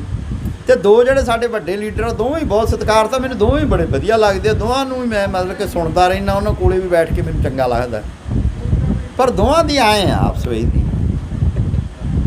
ਇੱਕ ਬੰਦਾ ਤਾਂ ਹੀ ਬਾਹਰ ਬੈਠਾ ਹੈ। ਉਸ ਹਾਲਤ ਦੇ ਵਿੱਚ ਕਿਵੇਂ ਲੱਗਦਾ ਹੈ ਕਿ ਵੀ ਉਹ ਇੱਕ ਬੰਦੇ ਤੇ ਇੱਕ ਐਮਐਲਏ ਖੜੇ ਕਰਨ ਤੇ ਉਹ ਸਹਿਮਤ ਹੋ ਜਾਣਗੇ? ਕਿਰਤੀ ਕਿਸਾਨ ਯੂਨੀਅਨ ਵਾਲੇ ਕਹਿਣਗੇ ਸਾਡਾ, ਕ੍ਰਾਂਤੀਕਾਰੀ ਕਹਿਣਗੇ ਵੀ ਸਾਡਾ ਖੜਾ ਕਰੋ, ਮੈਂ ਕਿ ਭਾਰਤੀ ਕਿਸਾਨ ਯੂਨੀਅਨ ਸਿੱਧੂਪੁਰ ਕਹੂਗਾ ਸਾਡੇ ਖੜੇ ਹੋਣ। ਬੱਤੀ ਦੇ ਨਾਮ ਹੀ ਨਹੀਂ ਮੈਂ ਇੱਥੇ ਲੈਣੇ, ਬੱਤੀ ਬਾਕੀ ਬੱਤੀ ਵਿੱਚ ਆਇਆ ਨਾ ਕੱਲ੍ਹ ਨੂੰ ਕਹਿਣ ਸਾਡਾ ਨਾਂ ਨਹੀਂ ਲਿਆ, ਚੰਗਾ ਪ੍ਰੋਫੈਸਰਾ ਤੂੰ ਉੱਥੇ ਮਾਂ ਕੇ ਬਾਕੀਆਂ ਦੇ ਨਾਂ ਲਿਆ, ਸਾਡਾ ਲਿਆ ਹੀ ਨਹੀਂ। ਤੇ ਉਹ ਬੱਤੀ ਦੇ ਬੱਤੀ ਆ ਜਿਹੜੇ, ਉਹ ਮੈਂ ਕਿ ਫੈਸਲਾ ਤਾਂ ਫਰੀਦਕੋਟ 'ਚ ਹੀ ਨਹੀਂ ਹੋਣਾਗਾ। ਇੱਕ ਤਾਂ ਇਹ ਕਿ ਇਸ ਝੰਗੜੇ ਦੇ ਵਿੱਚ ਉਹ, ਦੂਸਰਾ ਇਹ ਕਿ ਕਿਸਾਨ ਵਰਗ ਬਹੁਤ ਵੱਡਾ ਹੈ, ਵੱਡਾ ਵਰਗ ਆ। ਪਰ ਕੀ ਕਿਸਾਨ ਵਰਗ ਇਹ ਮੁਲਾਜ਼ਮਾਂ ਨੂੰ, ਦਿਹਾੜੀਦਾਰ ਮਜ਼ਦੂਰਾਂ ਨੂੰ, ਦਲਿਤਾਂ ਨੂੰ, ਛੋਟੇ ਦੁਕਾਨਦਾਰਾਂ ਨੂੰ ਇਸ ਗੱਲ ਲਈ ਸਹਿਮਤ ਕਰ ਸਕੂਗਾ ਕਿ ਤੁਸੀਂ ਸਾਨੂੰ ਵੋਟਾਂ ਪਾ ਦਿਓ, ਅਸੀਂ ਤੁਹਾਡੇ ਹਿੱਤਾਂ ਦੀ ਰੱਖਿਆ ਕਰਾਂਗੇ? ਬਿਲਕੁਲ। ਵੋਟਿੰਗ ਬਿਹੇਵੀਅਰ ਆ ਜਿਹੜਾ, ਉਹਨੂੰ ਸਾਨੂੰ ਸਮਝਣਾ ਚਾਹੀਦਾ ਕਿ ਉਦੋਂ ਜਾ ਕੇ ਗੱਲਾਂ ਹੋਰ ਹੋਣਗੀਆਂ। ਬਿਲਕੁਲ। ਆ ਜਦੋਂ ਕਿਸਾਨ ਬਿਜਲੀ ਵਾਲਿਆਂ ਨੂੰ ਘੇਰਦੇ ਆ ਤੇ ਕਈ ਮਾ ਕੇ ਐਸਡੀਓ ਪਰਿਵਾਰ ਕਹਿੰਦੇ ਆ ਯਾਰ ਸਾਡਾ ਕੀ ਇਹਦੇ 'ਚ, ਕਹਿੰਦੇ ਨਾ, ਕਹਿੰਦੇ ਆ ਵੀ ਸਾਡਾ ਇਹਦੇ ਵਿੱਚ ਕੀ ਆ ਯਾਰ, ਵੀ ਸਰਕਾਰ ਦੇ ਹੁਕਮ ਤਾਂ ਅਸੀਂ ਮੀਟਰ ਲਾਉਣਾ ਆ, ਸਾਨੂੰ ਫੜ ਕੇ ਤੂੜੀ ਵਾਲੇ ਅੰਦਰ ਤਾੜਤਾ, ਸਾਡੇ ਤਾਂ ਬਿਜਲੀ ਵੈਸੇ ਹੀ ਨਹੀਂ ਜਾਂਦੀ ਗੀ, ਮੈਂ ਕਿਹਾ ਕਿਉਂਕਿ ਅਸੀਂ ਬਿਜਲੀ ਵਾਲੇ ਆ, ਤੇ ਇੱਥੇ ਤਾਂ ਮੈਂ ਕਿਹਾ ਨਾ ਬਿਜਲੀ ਨਾ ਪੱਖਾ, ਸਾਨੂੰ ਅੰਦਰ ਤਾੜਦਾ, ਇਹ ਮਾੜੀ ਗੱਲ ਆ। ਇਹ ਮਾਰ ਕੇ ਜਿਹੜੀਆਂ ਵਿਰੋਧਤਾਈਆਂ ਇਹਨਾਂ ਨੂੰ ਕਿਸਾਨ ਜਥੇਬੰਦੀਆਂ ਕਿਵੇਂ ਹੱਲ ਕਰਨਗੀਆਂ? ਮੈਂ ਹਜੇ ਤਾਂ ਬਿਜਲੀ ਵਾਲਿਆਂ ਦੀ ਗੱਲ ਕੀਤੀ ਆ, ਮੁਲਾਜ਼ਮ ਤਾਂ ਹੋਰ ਵੀ ਬਹੁਤ ਨੇ। ਇਸੇ ਤਰ੍ਹਾਂ ਹੀ ਇਕੱਲੇ ਦੁਕਾਨਦਾਰ ਕੀ ਸਾਰੇ ਵੋਟਾਂ ਪਾ ਦੇਣਗੇ? ਮਜ਼ਦੂਰ ਵੀ ਕੀ ਵੋਟਾਂ ਪਾ ਦੇਣਗੇ? ਇਸ ਕਾਰਨਾਂ ਕਰਕੇ ਵੀ ਕੀ ਇਹ ਖਾਮ ਖਿਆਲੀ ਤਾਂ ਨਹੀਂ, ਕਿਤੇ ਇਹ ਤਾਂ ਨਾ ਹੋਊਗਾ ਕਿ ਕਿਸਾਨ ਜਥੇਬੰਦੀਆਂ ਖੜ ਜਾਣ ਤੇ ਉਹਨਾਂ ਨੂੰ ਜਿਹੜੀਆਂ ਰਵਾਇਤੀ ਸਿਆਸੀ ਪਾਰਟੀਆਂ ਉਹ ਪਟਕਣੀ ਮਾਰ ਕੇ ਪਰਾਂ ਮਾਰਨ ਤੇ ਮੁੜ ਕੇ ਕਹਿਣ ਵੀ ਕੀ ਕਹਿੰਦੇ ਡੋਡੋ ਵੀ ਕਰ ਲਿਆ, ਰਾਜ ਲੈ ਲਿਆ, ਐਡਾ ਸੌਖਾ ਤਾਂ ਅਸੀਂ ਹੋਈ ਹਾਂ ਜਿਹੜੇ ਔਖੇ ਸੌਖੇ ਕਰੀ ਜਾਂਦੇ ਆ, ਤੁਹਾਡੇ ਨਹੀਂ ਵੱਸਦਾ। ਇਸ ਚੀਜ਼ ਦੇ ਡਰਦੇ ਹੀ ਫੈਸਲਾ ਨਹੀਂ ਹੋ ਰਿਹਾ ਕਿ ਚੋਣਾਂ ਲੜਨੀਆਂ ਚਾਹੀਦੀਆਂ ਕਿ ਨਹੀਂ ਲੜਨੀਆਂ ਚਾਹੀਦੀਆਂ। ਜਿਸ ਪੜਾਅ 'ਤੇ ਗੱਲ ਪਹੁੰਚੀ ਵੀ ਆ, ਮੈਨੂੰ ਇਹ ਲੱਗਦਾ ਹੈ ਕਿ ਪੰਜਾਬ ਤੇ ਉੱਤਰ ਪ੍ਰਦੇਸ਼ ਦੀਆਂ ਚੋਣਾਂ ਜਿਹੜੀਆਂ ਉਹ ਬੜੀਆਂ ਮਹੱਤਵਪੂਰਨ ਹੈ, ਕਿਉਂਕਿ ਪੰਜਾਬ ਦਾ ਜਿਹੜਾ ਕਿਸਾਨ ਸੰਘਰਸ਼ ਦੋਵੇਂ ਇਕੱਠੇ ਨੇ, ਪਰ ਪੰਜਾਬ ਦਾ ਜਿਹੜਾ ਵੋਟਿੰਗ ਬਿਹੇਵੀਅਰ ਆ ਉਹ ਵੱਖਰੇ ਕਿਸਮ ਦਾ, ਯੂਪੀ ਦਾ ਜਿਹੜਾ ਵੋਟਿੰਗ ਬਿਹੇਵੀਅਰ ਆ ਉਹ ਵੱਖਰੇ ਕਿਸਮ ਦਾ। ਯੂਪੀ ਦੇ ਵਿੱਚ ਜਿਹੜੀ ਵੋਟਿੰਗ ਆ ਉਹ ਕਾਸਟ ਬੇਸ ਹੁੰਦੀ ਆ, ਸਾਡੇ ਕਾਸਟ ਬੇਸ ਵੋਟਿੰਗ ਘੱਟ ਹੁੰਦੀ ਆ, ਮੁਕਾਬਲਤਨ ਰਿਲੀਜਨ ਤੇ ਏਰੀਆ ਬੇਸਡ ਵੋਟਿੰਗ ਜ਼ਿਆਦਾ ਹੁੰਦੀ ਹੈ। ਦੂਸਰੇ ਸਾਡੇ ਇੱਥੇ 3 ਤੇ ਚੌਥਾ ਲੁਕਮਾ ਪਲੇਅਰ ਭਾਜਪਾ, ਇੱਥੇ 4 ਪਲੇਅਰ ਹੀ ਆ, ਉੱਥੇ ਪਲੇਅਰ ਹੀ 7 ਹੋਏ ਫਿਰਦੇ ਆ। ਇਸ ਕਰਕੇ ਉੱਥੇ ਇੱਕ ਜਿਹੜੀ ਬੈਲਟ ਹੈਗੀ ਆ, ਜਿਹੜੀ ਜਾਟ ਬੈਲਟ ਆ, ਜਿੱਥੇ ਟਕੈਤ ਦਾ ਅਸਰ ਹੈਗਾ ਯੂਪੀ ਦਾ, ਉੱਥੇ ਗੱਲ ਹੋਰ ਹੈਗੀ ਆ। ਬਾਕੀ ਜਿਹੜਾ ਰੈਸਟ ਆਫ ਯੂਪੀ ਆ ਉੱਥੇ ਗੱਲ ਹੋਰ ਹੈਗੀ ਆ। ਇਸ ਕਾਰਨ ਕਰਕੇ ਮੈਨੂੰ ਲੱਗਦਾ ਸਾਂਝਾ ਫੈਸਲਾ ਤਾਂ ਨਹੀਂ ਲਿਆ ਜਾਣਾ, ਪਰ ਪੰਜਾਬ ਦੀਆਂ ਜਥੇਬੰਦੀਆਂ ਨੂੰ ਕੋਈ ਫੈਸਲਾ ਲੈਣਾ ਪੈਣਾ ਹੈ। ਪਰ ਹਾਲ ਦੀ ਘੜੀ ਜਿਹੜਾ ਉਹਨਾਂ ਨੇ ਇਹ ਫੈਸਲਾ ਲਿਆ ਕਿ ਜਦੋਂ ਚੋਣਾਂ ਆਈਆਂ ਉਦੋਂ ਪਾਰਟੀਆਂ ਚੋਣ ਪ੍ਰਚਾਰ ਕਰ ਲੈਣ, ਉਹਨਾਂ ਚਿਰ ਅਸੀਂ ਟਾਈਮ ਲੈ ਲਈਏ ਸੋਚਣ ਲਈ ਵੀ ਤੇ ਆਪਦੇ ਮੋਰਚੇ ਨੂੰ ਮਜ਼ਬੂਤ ਕਰਨ ਲਈ ਵੀ। ਮੈਨੂੰ ਲੱਗਦਾ ਹਾਲ ਦੀ ਘੜੀ ਤਾਂ ਇਹ ਦਰੁਸਤ ਫੈਸਲਾ ਹੀ ਆ। ਜੇ ਥੱਲਿਓਂ ਬਹੁਤੇ ਲੋਕਾਂ ਦੀ ਰਾਏ ਇਹ ਜਾਊਗੀ ਕਿ ਲੜਨ ਨੂੰ ਤਿਆਰ ਆ ਤੇ ਆਪਾਂ ਜਿੱਤਾਂਗੇ ਤਾਂ ਲੜ ਲੈਣਾ ਚਾਹੀਦਾ। ਜੇ ਉਹਨਾਂ ਨੂੰ ਲੱਗਦਾ ਕਿ ਨਹੀਂ ਇਹਦੇ 'ਚ ਆਪਾਂ ਨੂੰ ਨੁਕਸਾਨ ਆ, ਮੋਰਚਾ ਖਿੰਡ ਜੂਗਾ, ਤੇ ਫਿਰ ਉਹਨਾਂ ਨੂੰ ਨਹੀਂ ਲੜਨਾ ਚਾਹੀਦਾ। ਅੱਜ ਆਪਾਂ ਫੈਸਲਾ ਸੁਣਾਉਣ ਦੇ ਸਮਰੱਥ ਨਹੀਂ, ਕਿਉਂਕਿ ਮੈਂ ਉਹਨਾਂ ਨੂੰ ਜਿੰਨਾ 4-5 ਜਿਹੜੇ ਉਹ ਜਥੇਬੰਦੀਆਂ ਦੇ ਮੋਹਰੀ ਆ ਉਹਨਾਂ ਨੂੰ ਨਿੱਜੀ ਤੌਰ 'ਤੇ ਜਦੋਂ ਮੈਂ ਮਿਲਦਾ, ਮੈਨੂੰ ਲੱਗਦਾ ਕੋਈ ਇਸ ਮਸਲੇ 'ਤੇ ਬਹੁਤ ਟੈਂਸ ਨੇ, ਬਹੁਤ ਦਬਾਅ ਥੱਲੇ ਆ ਕਿ ਕੀ ਕਰਿਆ ਜਾਵੇ ਕੀ ਨਾ ਕਰਿਆ ਜਾਵੇ। ਜਿਹਨੂੰ ਸੀਐਮ ਦਾ ਕੈਂਡੀਡੇਟ ਲਈ ਸੁਨੇਹਾ ਭੇਜ ਦਿੰਦੇ ਆ, ਸ਼ਰਾਰਤਾਂ ਕਰਦੇ ਆ। ਉਹ ਪੈਨਸਲੀਨ ਦਾ ਨਾ ਟੀਕਾ ਲਾਉਣ ਤੋਂ ਪਹਿਲਾਂ ਚੈੱਕ ਕਰਦੇ ਹੁੰਦੇ ਸੀਗੇ, ਪਹਿਲਾਂ ਮਾੜਾ ਜਿਹਾ ਟੀਕਾ ਲਾ ਕੇ ਵੀ ਕੋਈ ਰਿਐਕਸ਼ਨ ਤਾਂ ਨਹੀਂ ਹੁੰਦਾ, ਉਹ ਕਰਕੇ ਜੇ ਵੇਖਦੇ ਆ। ਕਦੇ ਉਹ ਇੱਕ ਨੇਤਾ ਨੂੰ ਸੁਨੇਹਾ ਭੇਜ ਦਿੰਦੇ ਆ ਕਿ ਤੈਨੂੰ ਸੀਐਮ ਦਾ ਕੈਂਡੀਡੇਟ ਅਨਾਉਂਸ ਕਰ ਦਈਏ, ਉਹਨਾਂ ਦਾ ਜਿਹੜਾ ਆਈਟੀ ਵਿੰਗ ਆ ਅਗਲੇ ਦਿਨ 3-4 ਉਹ ਫੋਟੋਆਂ ਫਲੈਸ਼ ਕਰ ਦਿੰਦਾ ਕਿ ਕੌਣ ਹੋਵੇ ਸੀਐਮ, ਕੈਪਟਨ ਜਾਂ ਬਰੋਬਰ ਲਾ ਦਿੰਦੇ ਫੋਟੋ ਰਾਜੇਵਾਲ ਦੀ। 10-12 ਬੰਦੇ ਰਾਜੇਵਾਲ ਨੂੰ ਹਾਂ ਕਹਿੰਦੇ ਆ, 15 ਕਹਿੰਦੇ ਆ ਲੈ ਹੈ ਅਸੀਂ ਲੱਖੋਵਾਲ ਦਾ ਰੰਗ ਵੇਖਿਆ ਹੋਇਆ, ਇਹ ਨਹੀਂ ਇਹ ਗੱਲ ਤੇ ਰਾਹ ਨਹੀਂ ਜਾਣਾਗਾ, ਬਾਈ ਅਗਰਾਹਾਂ ਨਹੀਂ ਮੰਨਦਾ, 3-4 ਥੱਲੇ ਕਮੈਂਟ ਆ ਜਾਂਦੇ ਆ, ਉਹ ਤੋਂ ਸਿੱਟਾ ਕੱਢ ਲੈਂਦੇ ਆ, ਨਹੀਂ ਨਹੀਂ ਐ ਨਹੀਂ ਪੰਜਾਬ ਦੇ ਲੋਕ ਇੰਨਾ ਨਹੀਂ ਇਹਨੂੰ ਲਾਈਕ ਕਰਦੇ, ਉਹਨੂੰ ਪਿੱਛੇ ਹਟਾ ਲੈਂਦੇ ਆ। ਇਹ ਪਾਰਟੀਆਂ ਤਾਂ ਖੇਡਾਂ ਕਰੀ ਜਾਂਦੀਆਂ, ਤੇ ਇਹ ਪਾਰਟੀਆਂ ਨੇ ਹਜੇ ਖੇਡਾਂ ਹੋਰ ਵੀ ਕਰਨੀਆਂ ਹਜੇ ਆਉਣ ਵਾਲੇ ਸਮੇਂ ਦੇ ਵਿੱਚ, ਕਿਉਂਕਿ ਉਹਨਾਂ ਦਾ ਇਹ ਧੰਦਾ ਤੇ ਪੇਸ਼ਾ ਹੈ ਕਿ ਉਹ ਸਾਰਾ ਦਿਹਾੜੀ ਇਸੇ ਕੰਮ ਤੇ ਉਹਨਾਂ ਦਾ ਦਿਮਾਗ ਲੱਗਿਆ ਹੋਇਆ। ਕਿਸਾਨ ਜਥੇਬੰਦੀਆਂ ਆਪਦੇ ਸੰਘਰਸ਼ ਤੇ ਆ, ਉਹਨਾਂ ਨੇ ਰੋਟੀ ਰੋਜੀ ਵੀ ਕਮਾਉਣੀ ਹੈ, ਨਾਲ ਉਹਨਾਂ ਨੇ ਕਿਸਾਨੀ ਵੀ ਕਰਨੀ ਹੈ, ਖੇਤੀ ਵੀ ਕਰਨੀ ਹੈ, ਨਾਲ ਸੰਘਰਸ਼ ਵੀ ਕਰਨਾ, ਨਾਲ ਜਿਹੀਆਂ ਚਾਲਾਂ ਨਾਲ ਨਿਪਟਣ ਲਈ ਸਮਾਂ ਵੀ ਕੱਢਣਾ। ਇਹ ਜਿਹੜੇ ਸਿਆਸੀ ਲੀਡਰ ਹੈ ਇੱਕੋ ਕੰਮ ਤੇ ਆ ਕਿ ਸੱਤਾ ਹਾਸਲ ਕਰਨੀ ਆ, ਉਹਦੇ ਲਈ ਆਪਾਂ ਤਰੀਕੇ ਲੱਭਣੇ ਆ, ਉਹਦੇ ਲਈ ਉਹ ਇਹੋ ਜਿਹੇ ਤਰੀਕੇ ਜੇ ਵਰਤ ਰਹੇ ਆ। ਮੈਨੂੰ ਲੱਗਦਾ ਕਿ ਜਿੰਨਾ ਦਬਾਓ ਆ ਕਿਸਾਨ ਲੀਡਰਸ਼ਿਪ 'ਤੇ, ਉਹਦੇ 'ਚੋਂ ਹਾਲ ਦੀ ਘੜੀ ਮੈਨੂੰ ਮੋਰਚਾ ਨਾ ਟੁੱਟਦਾ ਦਿਖਾਈ ਦਿੰਦਾ, ਨਾ ਥੱਕਦਾ ਦਿਖਾਈ ਦਿੰਦਾ, ਲੜਦਾ ਦਿਖਾਈ ਦਿੰਦਾ। ਚੋਣਾਂ ਦੇ ਮਾਮਲੇ 'ਤੇ ਕੀ ਫੈਸਲਾ ਲੈਣਾ, ਜੋ ਥੱਲਿਓਂ ਲੋਕਾਂ ਦੀ ਰਾਇ ਜਾਊਗੀ ਉਹਦੇ ਅਨੁਸਾਰ ਹੀ ਲਿਆ। ਡਾਕਟਰ ਸਾਹਿਬ, ਮੇਰਾ ਅੰਤਲਾ ਸਵਾਲ, ਉਸ ਤੋਂ ਬਾਅਦ ਮਹਿਫਲ ਵਾਲੇ ਬੰਦੇ ਜਿਹੜੇ ਸਵਾਲ ਕਰ ਲੈਣ ਕਿ ਇੱਕ ਗੱਲ ਦਾ ਤਾਂ ਫਾਇਦਾ, ਗੁਰੂ ਜੀ ਚੇਲੇ ਨੇ ਸਵਾਲ ਹੀ ਪੁੱਛਣੇ ਹੁੰਦੇ ਆ, ਹੋਰ ਚੇਲਾ ਕਰ ਵੀ ਕੀ ਸਕਦਾ ਕਿ ਇੱਕ ਮਿੰਟ ਜੀ ਤੁਹਾਡੇ ਤੇ ਆਊਗੀ ਵਾਰੀ ਦੀ ਵਾਰੀ ਤੇ ਤੁਹਾਨੂੰ ਜ਼ਰੂਰ ਮੌਕਾ ਦੇਵਾਂਗੇ ਕਿ ਜਿਹੜਾ ਹੈਗਾ ਡਾਕਟਰ ਸਾਹਿਬ ਜੀ ਕਿ ਭਾਈਚਾਰਕ ਸਾਂਝ ਹੈ ਜਿਹੜੀ ਸਾਡੀ ਮੋਰਚੇ ਨੇ ਉਹ ਬਹੁਤ ਵਧਾਈ ਹੈ। ਮੈਨੂੰ ਪਿੰਡਾਂ ਦੇ ਵਿੱਚੋਂ ਕਈ ਘਟਨਾਵਾਂ ਵੇਖਣ ਨੂੰ ਮਿਲੀਆਂ ਕਿ ਦੋ ਆਪਸ ਵਿੱਚ ਜਿਹੜੇ ਨੇੜਲੇ ਸਾਥੀ ਸੀ, ਖੇਤਾਂ ਵਾਲੇ ਸੀਗੇ, ਉਹ ਲੜਦੇ ਸੀ, ਖੇਤੋਂ 'ਚ ਪਰਚਾ ਵੀ ਇੱਕ ਦੂਜੇ ਦੇ ਦਰਜ ਸੀ, ਉਹ ਵੀ ਇਸ ਮੋਰਚੇ 'ਚ ਜਾ ਕੇ ਇਕੱਠੇ ਹੋ ਗਏ। ਇਸ ਦਾ ਫਾਇਦਾ ਤਾਂ ਸਾਡਾ ਜਿਹੜਾ ਸਾਡੇ ਭਾਈਚਾਰਕ ਸਾਂਝ ਦਾ ਤਾਂ ਸਾਨੂੰ ਹੋਇਆ ਜੀ, ਇਹਦੇ ਬਾਰੇ ਕੁਝ ਗੱਲ ਹੋਵੇ। ਦੇਖੋ ਦੋ ਗੱਲਾਂ, ਹੁਣ ਇਹ ਬੰਦਿਆਂ ਨੂੰ ਨਾ ਮੈਂ ਕਿ ਘੰਟੇ 2 ਘੰਟਿਆਂ ਦਾ ਬਿਠਾਇਆ ਹੋਇਆ, ਹਾਂਜੀ, ਤੇ ਤੇਰੇ ਕੋਲ ਫੰਡ ਹੈ ਨਹੀਂ ਸੀਗਾ, ਚਾਹ ਦਾ ਪ੍ਰਬੰਧ ਨਹੀਂ ਕਰਿਆ। ਨਹੀਂ, ਚਾਹ ਦਾ ਪ੍ਰਬੰਧ ਕੀਤਾ ਹੋਇਆ ਸੀਗਾ ਜੀ, ਇਹੀ ਤਾਂ ਹੈ ਨਹੀਂ, ਚਾਹ ਦਾ ਤੇ ਲੰਗਰ ਦਾ ਲੱਗਿਆ ਸੀਗਾ ਜੀ। ਉਹ ਲੰਗਰ ਉਹਨਾਂ ਮੈਨੂੰ ਕਹਿ ਕੇ ਵੀ ਗਏ ਸੀ ਵਿਦਿਆਰਥੀ ਬੋਲਦੇ, ਮੈਂ ਕਿਹਾ ਚਲ ਆਪਣੇ ਹੁਣ ਇਸ ਦੌਰ ਦੇ ਵਿੱਚ ਵੀ ਉੱਠ ਕੇ ਚਾਹ ਪੀਣੀ ਪੈਣੀ, ਉੱਠ ਕੇ ਚਾਹ ਪੀਣੀ ਪੈਣੀ ਹੈ ਤੇ ਚਾਹ ਖੰਡਾ ਦੂਗੀ ਸਾਰਾ ਕੁਝ, ਤਾਂ ਨਹੀਂ ਮੈਂ ਬੋਲਿਆ। ਇੱਥੇ ਹੀ ਲਿਆ ਕੇ ਪਿਆ ਆਂਦਾ ਅੱਜ ਕੱਲ੍ਹ ਉਹ ਜਿਹੜਾ ਐਂਟੀ ਵਾਤਾਵਰਨ ਉਹ ਹੁੰਦੇ ਅਸਲ 'ਚ ਮੈਨੂੰ ਐਂ ਜਿਹਾ ਲੱਗਦਾ ਹੁੰਦਾ ਵੀ ਨਾ ਜਦੋਂ ਅਸੀਂ ਗੱਲਾਂ ਬਾਤਾਂ ਕਰਦੇ ਹਾਂ ਨਾ ਇੰਨੇ ਜ਼ਿਆਦਾ ਗੰਭੀਰ ਹੋ ਜਾਂਦੇ ਆ, ਇਸ ਕਰਕੇ ਮੈਨੂੰ ਲੱਗਦਾ ਚਾਹ ਚੂਹ ਦਾ ਕਦੇ ਵਿੱਚ ਹਾਸਾ ਠੱਠਾ ਵੀ ਕਰ ਲੈਣਾ ਚਾਹੀਦਾ। ਅੱਛਾ ਚਲੋ ਆਪਾਂ ਗੱਲ ਇਹ ਜਿਹੜੀ ਕਰ ਰਹੇ ਹਾਂ ਨਾ ਤੁਸੀਂ ਕਿ ਭਾਈਚਾਰਕ ਸਾਂਝ ਬਣੀ,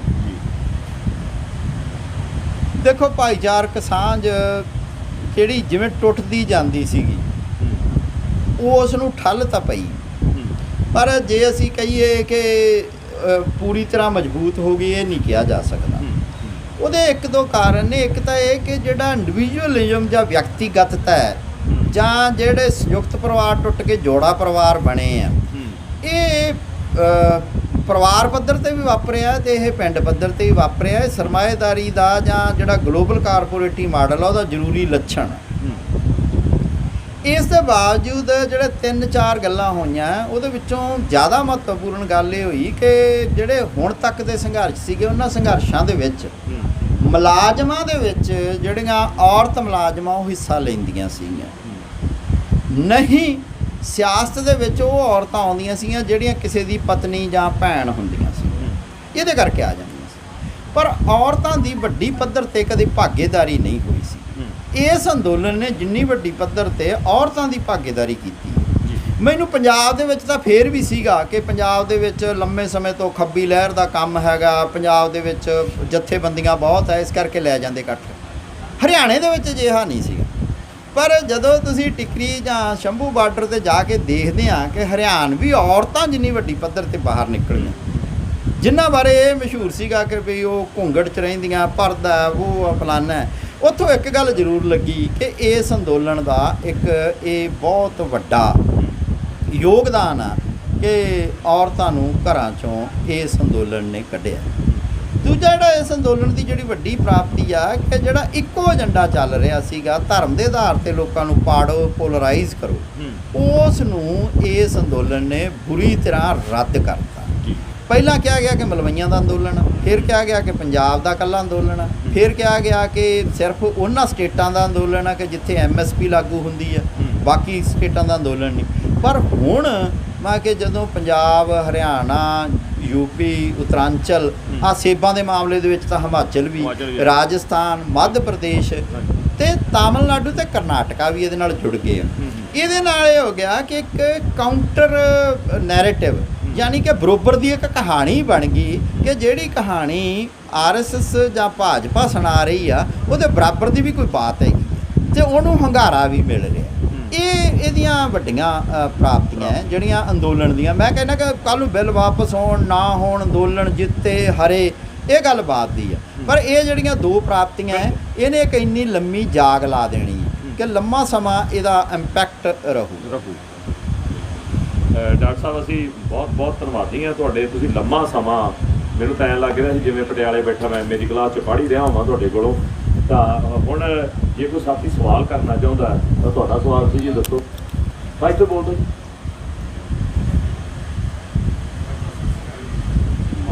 ਦੇ ਮਾਈਕ।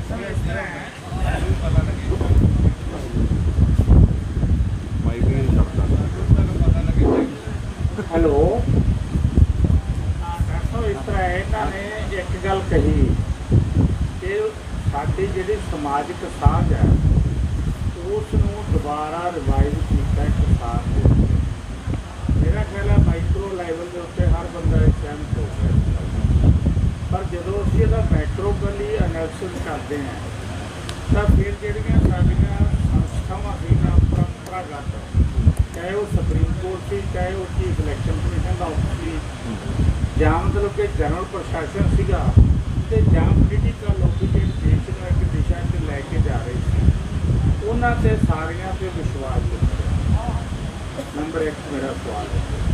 ਨੰਬਰ ਦੂਸਰੀ ਗੱਲ ਇਹ ਹੈ ਜੀ, 1949 ਦੇ ਤੋਂ ਪਹਿਲਾਂ ਇਸੇ ਤਰ੍ਹਾਂ ਚਾਈਨਾ ਦੇ ਵਿੱਚ ਕਿਸਾਨੀ ਇਕੱਤਰ ਹੋ ਕੇ ਇੱਕ ਨਵੇਂ ਰਾਜ ਤਬਦੀਲੀ ਨੂੰ ਜਨਮ ਦਿੱਤਾ ਸੀ, ਜਿਹਦੇ ਅੱਗੇ ਇਫੈਕਟ ਬੜੇ ਆਏ ਨੇ, ਚੰਗੇ ਮਾਰੇ ਆਪਾਂ ਸਾਰੇ ਨੂੰ ਬੜੇ। ਕੀ ਹਿੰਦੁਸਤਾਨ ਦੀ ਕਿਸਾਨੀ ਉਸ ਤਬਦੀਲੀ ਵੱਲ ਨਹੀਂ ਵਧ ਰਹੀ? ਹੋਰ ਕਿਸੇ ਨੇ ਕੋਈ ਗੱਲਬਾਤ ਕਰਨੀ? ਠੀਕ ਆ, ਇਹਨਾਂ ਦੇ ਸਵਾਲ ਜੀ ਕਿਸੇ ਦਾ ਕੋਈ ਹੋਰ ਸਵਾਲ ਹੈ ਜੀ? ਨਹੀਂ, ਬਸ ਇਹ ਤਾਂ ਹਾਂਜੀ ਹਾਂਜੀ ਹਾਂਜੀ। ਇਹ ਨੇੜੇ ਆ ਜਾ ਪਤਾ। ਮਤਲਬ ਕਿ ਤਾਰ ਘੱਟ ਆ ਸਾਡੇ। ਉਹ ਡਾਕਟਰ ਸਾਹਿਬ ਦੀ ਗੱਲ ਨਾਲ ਮੈਂ ਸਹਿਮਤ ਹਾਂ ਕਿ ਬਜਟ ਸਾਡਾ ਵੀਰੇ ਇੰਨਾ ਹੈ ਨਹੀਂ ਲੰਮੀ ਤਾਰ ਵਾਲਾ। ਨੇੜੇ ਆ।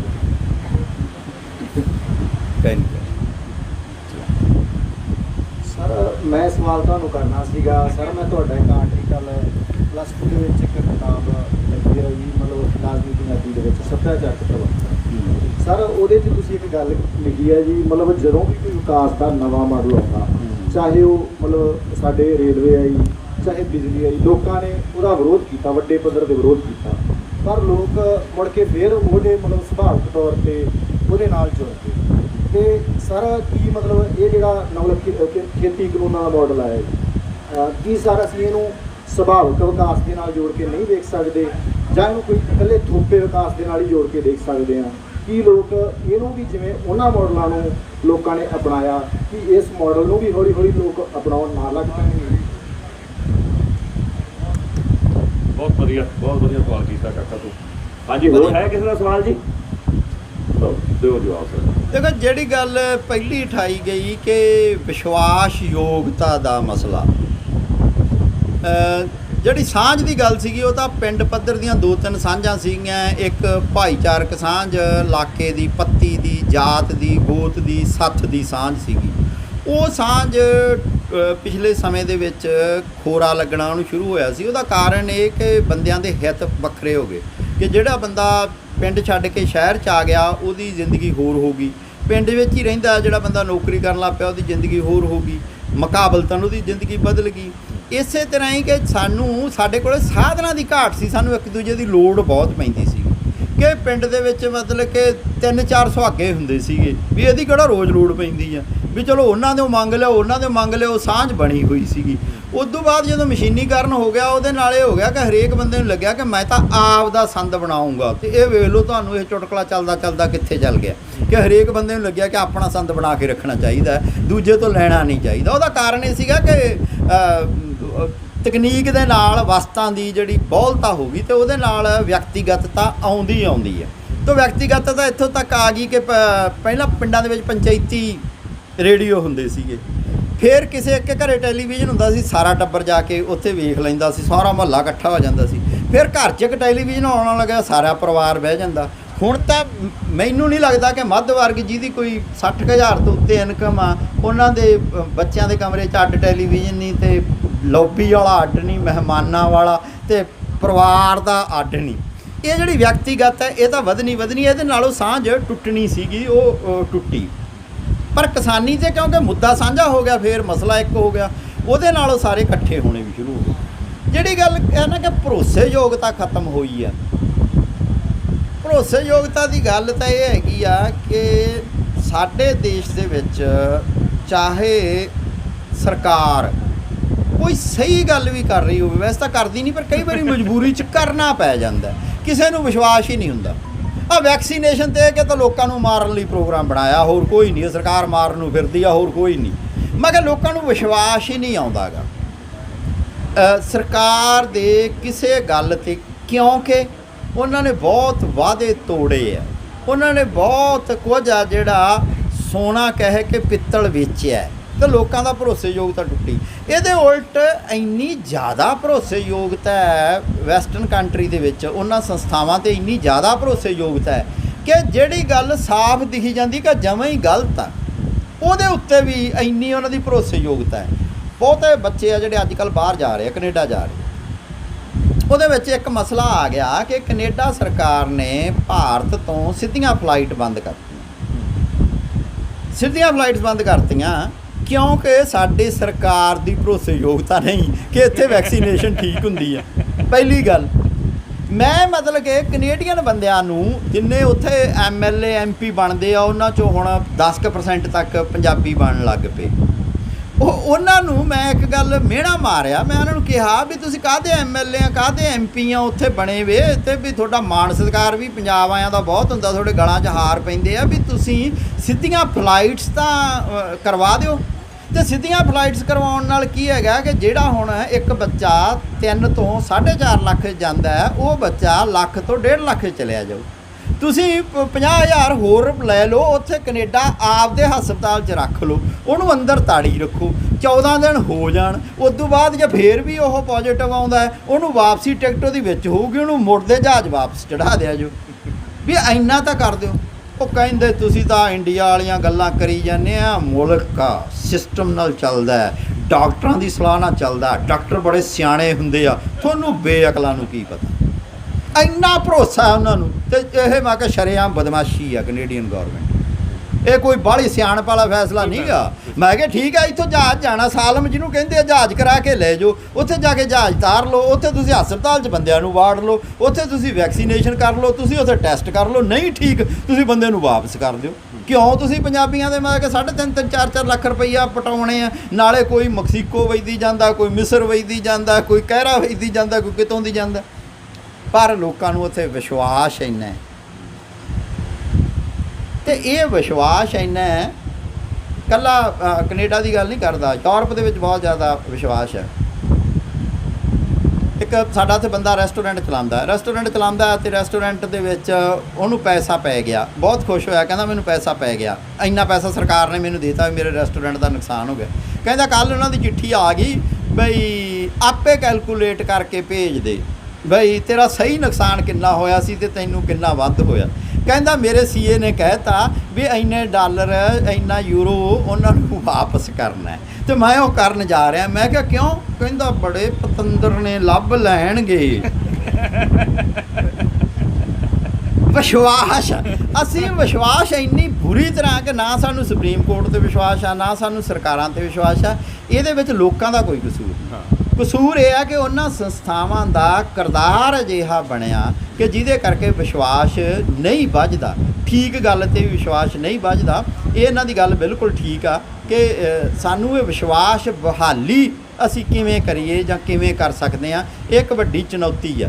ਅਤੇ ਵਿਸ਼ਵਾਸ ਬਹਾਲੀ ਤਾਂ ਮਸਲਾ ਇਹ ਹੋਇਆ ਖੜ੍ਹਾ ਹੈ ਕਿ ਕਿਸਾਨ ਲੀਡਰਾਂ ਅੱਗੇ ਵੀ ਇੱਕ ਵੱਡੀ ਗੱਲ ਆ ਕਿ ਉਹਨਾਂ ਅੱਗੇ ਵੀ ਇੱਕ ਕ੍ਰੈਡੀਬਿਲਟੀ ਦਾ ਮਸਲਾ ਹੈ ਕਿ ਤੁਸੀਂ ਕਹਿ ਰਹੇ ਹੋ ਨਾ ਚੋਣਾਂ ਲੜ ਲੈਣ, ਜਿਉਂ ਹੀ ਉਹਨਾਂ ਨੇ ਕੀਤਾ ਐਲਾਨ ਚੋਣਾਂ ਵਾਲਾ, ਸਾਰਿਆਂ ਨੇ ਰੌਲਾ ਪਾ ਦੇਣਾ। ਉਹ ਇਹੀ ਦਿਸਦਾ ਹੀ ਸੀ, CM ਬਣਨ ਨੂੰ ਫਿਰਦੇ ਸੀ, ਆਪ ਰਾਜ ਸਾਂਭਣਾ ਚਾਹੁੰਦੇ ਆ, ਇੰਨੀ ਕ੍ਰੈਡੀਬਿਲਟੀ ਗਈ ਹੋਈ ਆ। ਜਿਹੜਾ ਦੂਜਾ ਸਵਾਲ ਸੀ ਉਹ ਬਹੁਤ ਸਿਧਾਂਤਕ ਅਤੇ ਲੰਮਾ ਸਮਾਂ ਮੰਗਦਾ ਹੈ। ਜਿਹੜਾ ਸਵਾਲ ਸੀ ਉਹਨਾਂ ਦਾ ਕਿ ਜਿਵੇਂ ਕਿਸਾਨਾਂ ਨੇ ਚੀਨ 'ਚ ਇਨਕਲਾਬ ਕੀਤਾ ਤੇ ਬਾਅਦ ਦੇ ਵਿੱਚ ਉਹ ਚੀਨ ਵੀ ਫਿਰ ਉਸੇ ਰਸਤੇ ਤੁਰ ਪਿਆ ਜਿਹੜੇ ਰਸਤੇ ਤੋਂ ਉਹ ਮੋੜਿਆ ਸੀ ਜਾਂ ਹਟ ਗਿਆ ਸੀ। ਦੇਖੋ ਇੱਕ ਗੱਲ ਹੈਗੀ ਹੈ, ਇੱਕ ਗੱਲ ਹੋਰ ਵੀ ਹੈਗੀ ਹੈ। ਕਈ ਵਾਰ ਨਾ ਅਸੀਂ ਇੱਕ ਗੱਲ ਸਮਝ ਲੈਂਦੇ ਹਾਂ ਕਿ ਇੱਕ ਵਾਰ ਸਹੀ ਹੋ ਜੇ, ਇੱਕ ਵਾਰ ਇਨਕਲਾਬ ਹੋ ਜੇ, ਇੱਕ ਵਾਰ ਬਸ ਫਿਰ ਅਸੀਂ ਸੌਂ ਜੀ। ਇੱਕ ਵਾਰ ਕੁਝ ਨਹੀਂ ਹੁੰਦਾ, ਇਹ ਨਿਰੰਤਰ ਸੰਘਰਸ਼। ਇਸ ਗੱਲ ਨੂੰ ਜੇ ਕੋਈ ਕਹੇ ਨਾ ਕਿ ਇੱਕ ਵਾਰ ਠੀਕ ਹੋ ਗਿਆ, ਇੱਕ ਵਾਰ ਇਨਕਲਾਬ ਲਿਆਂਦਾ ਨਹੀਂ ਹੈ, ਇਹ ਨਿਰੰਤਰ ਹੀ ਉਹਦੇ ਲਈ ਲੜਾਈ ਲੜਨੀ ਪੈਣੀ। ਜਿਵੇਂ ਅੰਗਰੇਜ਼ਾਂ ਨੂੰ ਕੱਢਣ ਵੇਲੇ ਨਿਰੰਤਰ ਲੜਾਈ ਲੜੀ ਸੀ, ਜੇ ਉਹ ਲੜਾਈ ਉਹ ਪੇਸ ਉਵੇਂ ਹੀ ਜਾਰੀ ਰੱਖੀ ਜਾਂਦੀ ਤਾਂ ਦੇਸ਼ ਅੱਜ ਕਿਤੇ ਦਾ ਕਿਤੇ ਹੁੰਦਾ। ਜਦੋਂ ਸੌਂਗੇ ਵੀ ਠੀਕ ਆ ਜਵਾਹਰ ਲਾਲ ਨਹਿਰੂ ਬੰਦਾ ਵਧੀਆ ਯਾਰ, ਆਪੇ ਸੰਭਾਲੀ ਜਾਊਗਾ, ਆਪਾਂ ਕੀ ਲੈਣਾ, ਠੀਕ ਆ ਇਹ ਠੀਕ ਆ ਜਿਹੜੇ ਬੰਦੇ ਕੰਮ ਕਰੀ ਜਾਂਦੇ ਆ, ਜਦੋਂ ਸੌਂਗੇ ਉਦੋਂ ਇਹ ਕਿਸਾਨਾਂ ਨਾਲ ਵੀ ਇਹ ਹੋਣੀ ਆ। ਕਿੰਨੇ ਮਰਜ਼ੀ ਚੰਗੇ ਬੰਦੇ ਆ, ਰਾਜ ਆ ਜੇ ਇਹ ਸਮਝੋਗੇ ਇੱਕ ਵਾਰ ਇਹਨਾਂ ਕੋਲ ਰਾਜ ਆ ਗਿਆ, ਹੁਣ ਮਾ ਕੇ ਥੱਲੇ ਜਿਹੜੇ ਲੋਕ ਆ ਉਹ ਕੁਛ ਨਾ ਕਰਨ, ਇਹ ਨਹੀਂ। ਇਹ ਇਸ ਗੱਲ 'ਤੇ ਜ਼ੋਰ ਦੇਣਾ ਚਾਹੀਦਾ ਹੈ ਕਿ ਇਹੋ ਜਿਹਾ ਕੁਝ ਵੀ ਨਹੀਂ ਹੁੰਦਾ ਦੁਨੀਆ 'ਚ, ਕਿਤੇ ਵੀ ਨਹੀਂ ਹੁੰਦਾ ਕਿ ਇੱਕ ਵਾਰ ਠੀਕ ਹੋ ਜੇ ਉਸ ਤੋਂ ਬਾਅਦ ਕਦੇ ਗਲਤ ਨਹੀਂ ਹੁੰਦਾ। ਇਹ ਨਿਰੰਤਰ ਝਗੜਾ, ਨਿਰੰਤਰ ਲੜਾਈ, ਨਿਰੰਤਰ ਸੰਘਰਸ਼ ਚੱਲਦਾ ਰਹੂਗਾ। ਉਹਦੇ ਵਿੱਚੋਂ ਹੀ ਅੱਜ ਵੀ ਲੋਕਾਂ ਦਾ ਦਬਾਅ ਹੋ ਗਿਆ, ਸਿਆਸੀ ਪਾਰਟੀਆਂ ਹੀ ਸਿੱਧੀਆਂ ਹੋ ਜਾਣਗੀਆਂ। ਸਿਆਸੀ ਪਾਰਟੀਆਂ ਨੇ ਜਦੋਂ ਇੱਕ ਵਾਰ ਆਮ ਆਦਮੀ ਪਾਰਟੀ ਨੇ ਇੱਕੋ ਗੱਲ ਕਹੀ ਸੀਗੀ ਕਿ ਆਹ ਲਾਲ ਬੱਤੀ ਨਹੀਂ ਲਾਉਣੀ, ਸਾਰੇ ਕਹਿੰਦੇ ਸੀ ਮੈਂ ਵੀ ਲਾਤੀ, ਮੈਂ ਵੀ ਲਾਤੀ, ਮੈਂ ਵੀ ਲਾਤੀ। ਲੋਕਾਂ ਦਾ ਦਬਾਅ ਘਟ ਗਿਆ, ਆਮ ਆਦਮੀ ਪਾਰਟੀਆਂ ਨੇ ਲਾਲ ਬੱਤੀਆਂ ਲਾ ਲਈਆਂ, ਗਨਮੈਨ ਲੈ ਲਏ ਤੇ ਉਸ ਤੋਂ ਬਾਅਦ ਫਿਰ ਉਹਨਾਂ ਨੇ ਵੀ ਲੈ ਲਏ। ਕਹਿੰਦੇ ਸਾਨੂੰ ਪਤਾ ਸੀ ਤੁਸੀਂ ਵੀ ਲਾਓਗੇ। ਹੋਰ ਤਾਂ ਹੋਰ ਇੱਕ ਕਿਸਾਨ ਨੇਤਾ ਨੂੰ ਧੱਕੇ ਨਾਲ ਗਨਮੈਨ ਦਿੰਦੇ ਫਿਰਦੇ ਆ ਮਾਨਸਾ। ਰੋਜ਼ਲ ਸਿੰਘ ਨੂੰ ਉਹ ਤਾਂ ਮੈਂ ਕਹਿਣਾ, ਉਹ ਮੈਂ ਨਾਂ ਤਾਂ ਨਹੀਂ ਲੈਂਦਾ, ਜਿਹਦਾ ਵੀ ਨਾਂ ਲੈਤਾ ਨਾ ਦੂਜੇ ਨੇ ਕਹਿਣਾ ਉਹਦਾ ਨਾਂ ਕਿਉਂ ਲਿਆ। ਨਾ ਸਭ ਨੂੰ ਪਤਾ ਹੀ ਹੈ ਇਹ ਹਾਲ ਆ। ਯਾਨੀ ਹਾਲਤ ਇਹ ਹੈ ਕਿ ਇਸ ਕਰਕੇ ਨਾ ਨਿਰੰਤਰਤਾ ਜ਼ਰੂਰ ਬਣਾਈ ਰੱਖਣੀ ਪੈਂਦੀ ਆ। ਇਹ ਤਾਂ ਮੈਂ ਕਿਹਾ ਖੁਦ ਕਮਿਊਨਿਸਟ ਜਥੇਬੰਦੀਆਂ ਦੇ ਜਾਂ ਖੱਬੇ ਪੱਖੇ ਜਥੇਬੰਦੀਆਂ ਦੇ, ਇੱਥੋਂ ਤੱਕ ਕਿ ਸਿੱਖ ਜਥੇਬੰਦੀਆਂ ਦੇ ਵਿੱਚ ਜਿਹੜੇ ਬੰਦੇ ਬੜੇ ਸੰਘਰਸ਼ਾਂ 'ਚੋਂ ਬਾਅਦ ਆਏ, ਇੱਕ ਵਾਰ ਜਦੋਂ ਸੱਤਾ 'ਤੇ ਕਾਬਜ਼ ਹੋ ਜਾਂਦੇ ਆ, ਇਨਿਟ ਸੈਲਫ ਉਹ ਸੱਤਾ ਬਣ ਜਾਂਦੀ ਆ। ਉਹਦੇ ਖਿਲਾਫ ਕਹਿ ਲਓ ਜਾਂ ਕਹਿ ਲਓ ਕਿ ਉਹਨੂੰ ਸਿੱਧਾ ਕਰਨ ਲਈ ਨਿਰੰਤਰ ਉਹਦੇ 'ਤੇ ਚੈੱਕ ਨਾ ਹੋਵੇ ਤਾਂ ਇਹ ਸੱਤਾ ਦਾ ਤਾਂ ਇਹ ਰੂਲ ਆ, ਸੱਤਾ ਦਾ ਤਾਂ ਨਿਯਮ ਆ ਕਿ ਬੰਦੇ 'ਚ ਮੈਂ ਵੀ ਆਊਗੀ, ਹਉਮੈ ਵੀ ਆਊਗੀ ਤੇ ਟਕੇ ਦੀਆਂ ਗੱਲਾਂ ਵੀ ਮਾਰੂਗਾ। ਜਦੋਂ ਇੱਧਰਲੇ ਪਾਸੇ ਬਿਠਾਤਾ, ਜਦੋਂ ਉੱਧਰਲੇ ਪਾਸੇ ਬਿਠਾਤਾ, ਮਾਈਕ ਹੀ ਨਾ ਦਿੱਤਾ ਤਾਂ ਬੰਦਾ ਫਿਰ ਕੁੜਦਾ ਤੁਰਿਆ ਜਾਊਗਾ। ਇਹ ਗੱਲਾਂ ਹੀ ਉਹ ਹੁੰਦੀਆਂ, ਜਿੰਨੀ ਦੇਰ ਹੁਣ ਮਰਜ਼ੀ ਬੋਲੀ ਜਾਵਾਂ। ਇਹ ਛੋਟੀ ਜੀ ਸੱਤਾ ਹੈ, ਕਿੱਡੀ ਕੁ ਸੱਤਾ ਹੈ ਹੀ ਹੈ ਨਾ, ਸਧਾਰਨ ਮਾਈਕ ਅਤੇ ਇਹ ਮਾ ਕੇ ਮੇਰਾ ਵਿਦਿਆਰਥੀ ਹੈ, ਨਿੱਕੀ ਜੀ ਸੱਤਾ ਹੈ, ਇਹੀ ਇੱਥੇ ਸਭ ਨੂੰ ਕੰਟਰੋਲ ਕਰਨ ਬਹਿ ਜਾਂਦੀ ਹੈ। ਤੇ ਵੱਡੀ ਸੱਤਾ ਨੇ ਤਾਂ ਕਰਨਾ ਹੀ ਕਰਨਾ, ਨਿਰੰਤਰ ਇਹਦੇ ਲਈ ਸੰਘਰਸ਼ ਕਰਨ ਦੀ ਜ਼ਰੂਰਤ ਆ।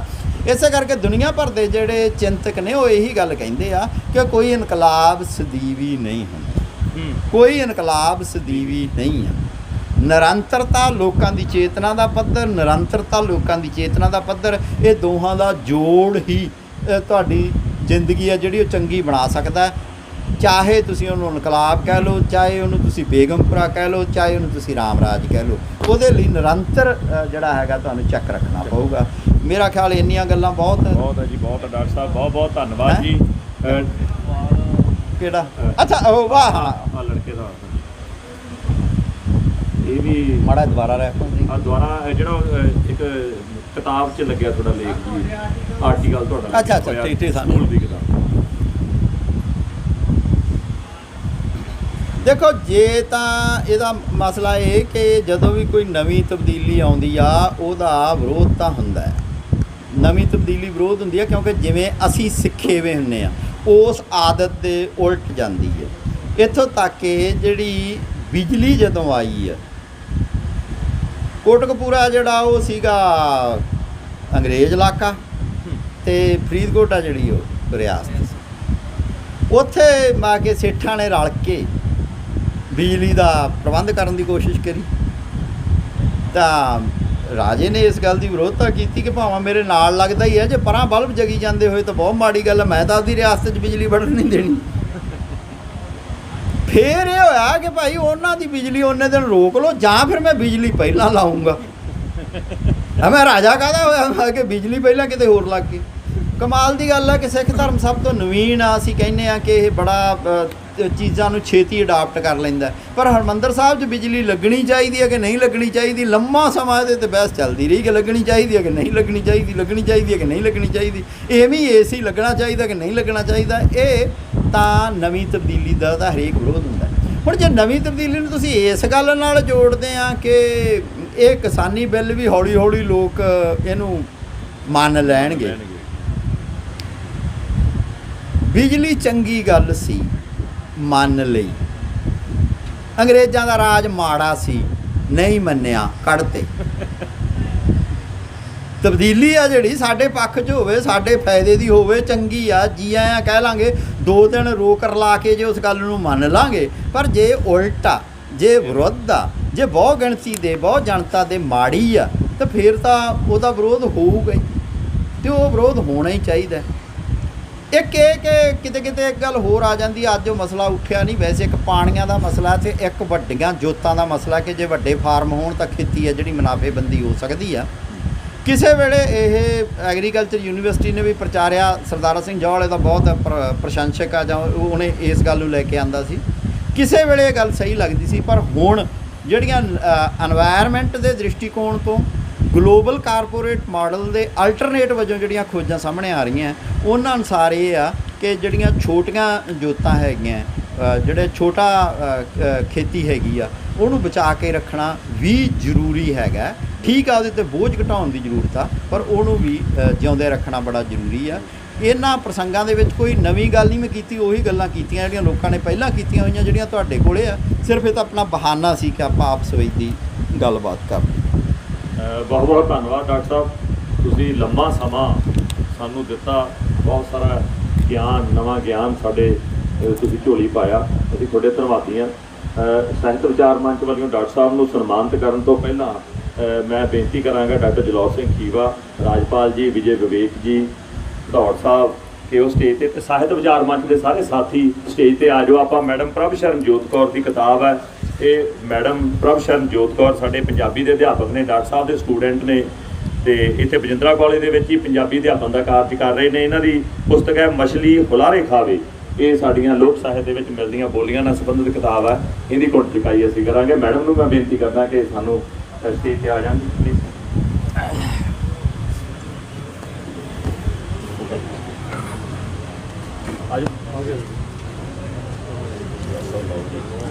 ਵਿਵੇਕ ਜੀ ਆ ਜਾਓ, ਥੋੜੇ ਇੱਥੇ ਆ ਜੀ।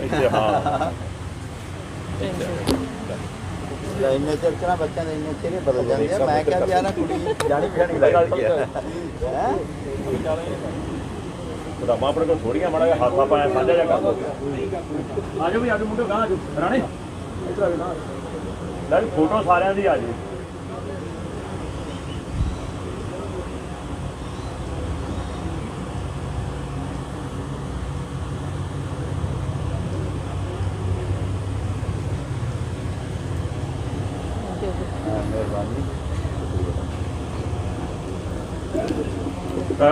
ਸਾਹਿਤ ਵਿਚਾਰ ਮੰਚ ਵੱਲੋਂ ਡਾਕਟਰ ਸਾਹਿਬ ਨੂੰ ਇੱਕ ਪਿਆਰ ਭੇਟ ਕਿ ਬਾਬਾ ਖੁਸ਼ਵੰਤ ਸਿੰਘ ਡਾਕਟਰ ਸਾਹਿਬ ਵੀ ਮੈਨੂੰ ਲੱਗਦਾ ਇਹਨਾਂ ਦੇ ਨਾਲ ਕੰਮ ਕਰਦੇ ਰਹੇ ਨੇ। ਆਓ ਜੀ ਸਰ, ਆ ਜਾਓ। ਸਾਹਿਤ ਵਿਚਾਰ ਮੰਚ ਦੇ ਸਾਰੇ ਸਾਥੀ ਆ ਜਾਓ ਵੀ, ਸਾਰੇ ਆ ਜਾਓ ਪਲੀਜ਼। ਲੋ ਤਾਂ ਆ ਜਾਓ ਸਾਹਮਣੇ ਜੇ ਕਰੋ, ਫਿਰ ਉਹੀ ਗੱਲ ਹੋ ਜਾਣੀ, ਪਤਾ ਨਹੀਂ ਲੱਗਦਾ ਵੀ ਕੌਣ ਕਿਹੜੀ ਦੇ ਜਾਂਦਾ।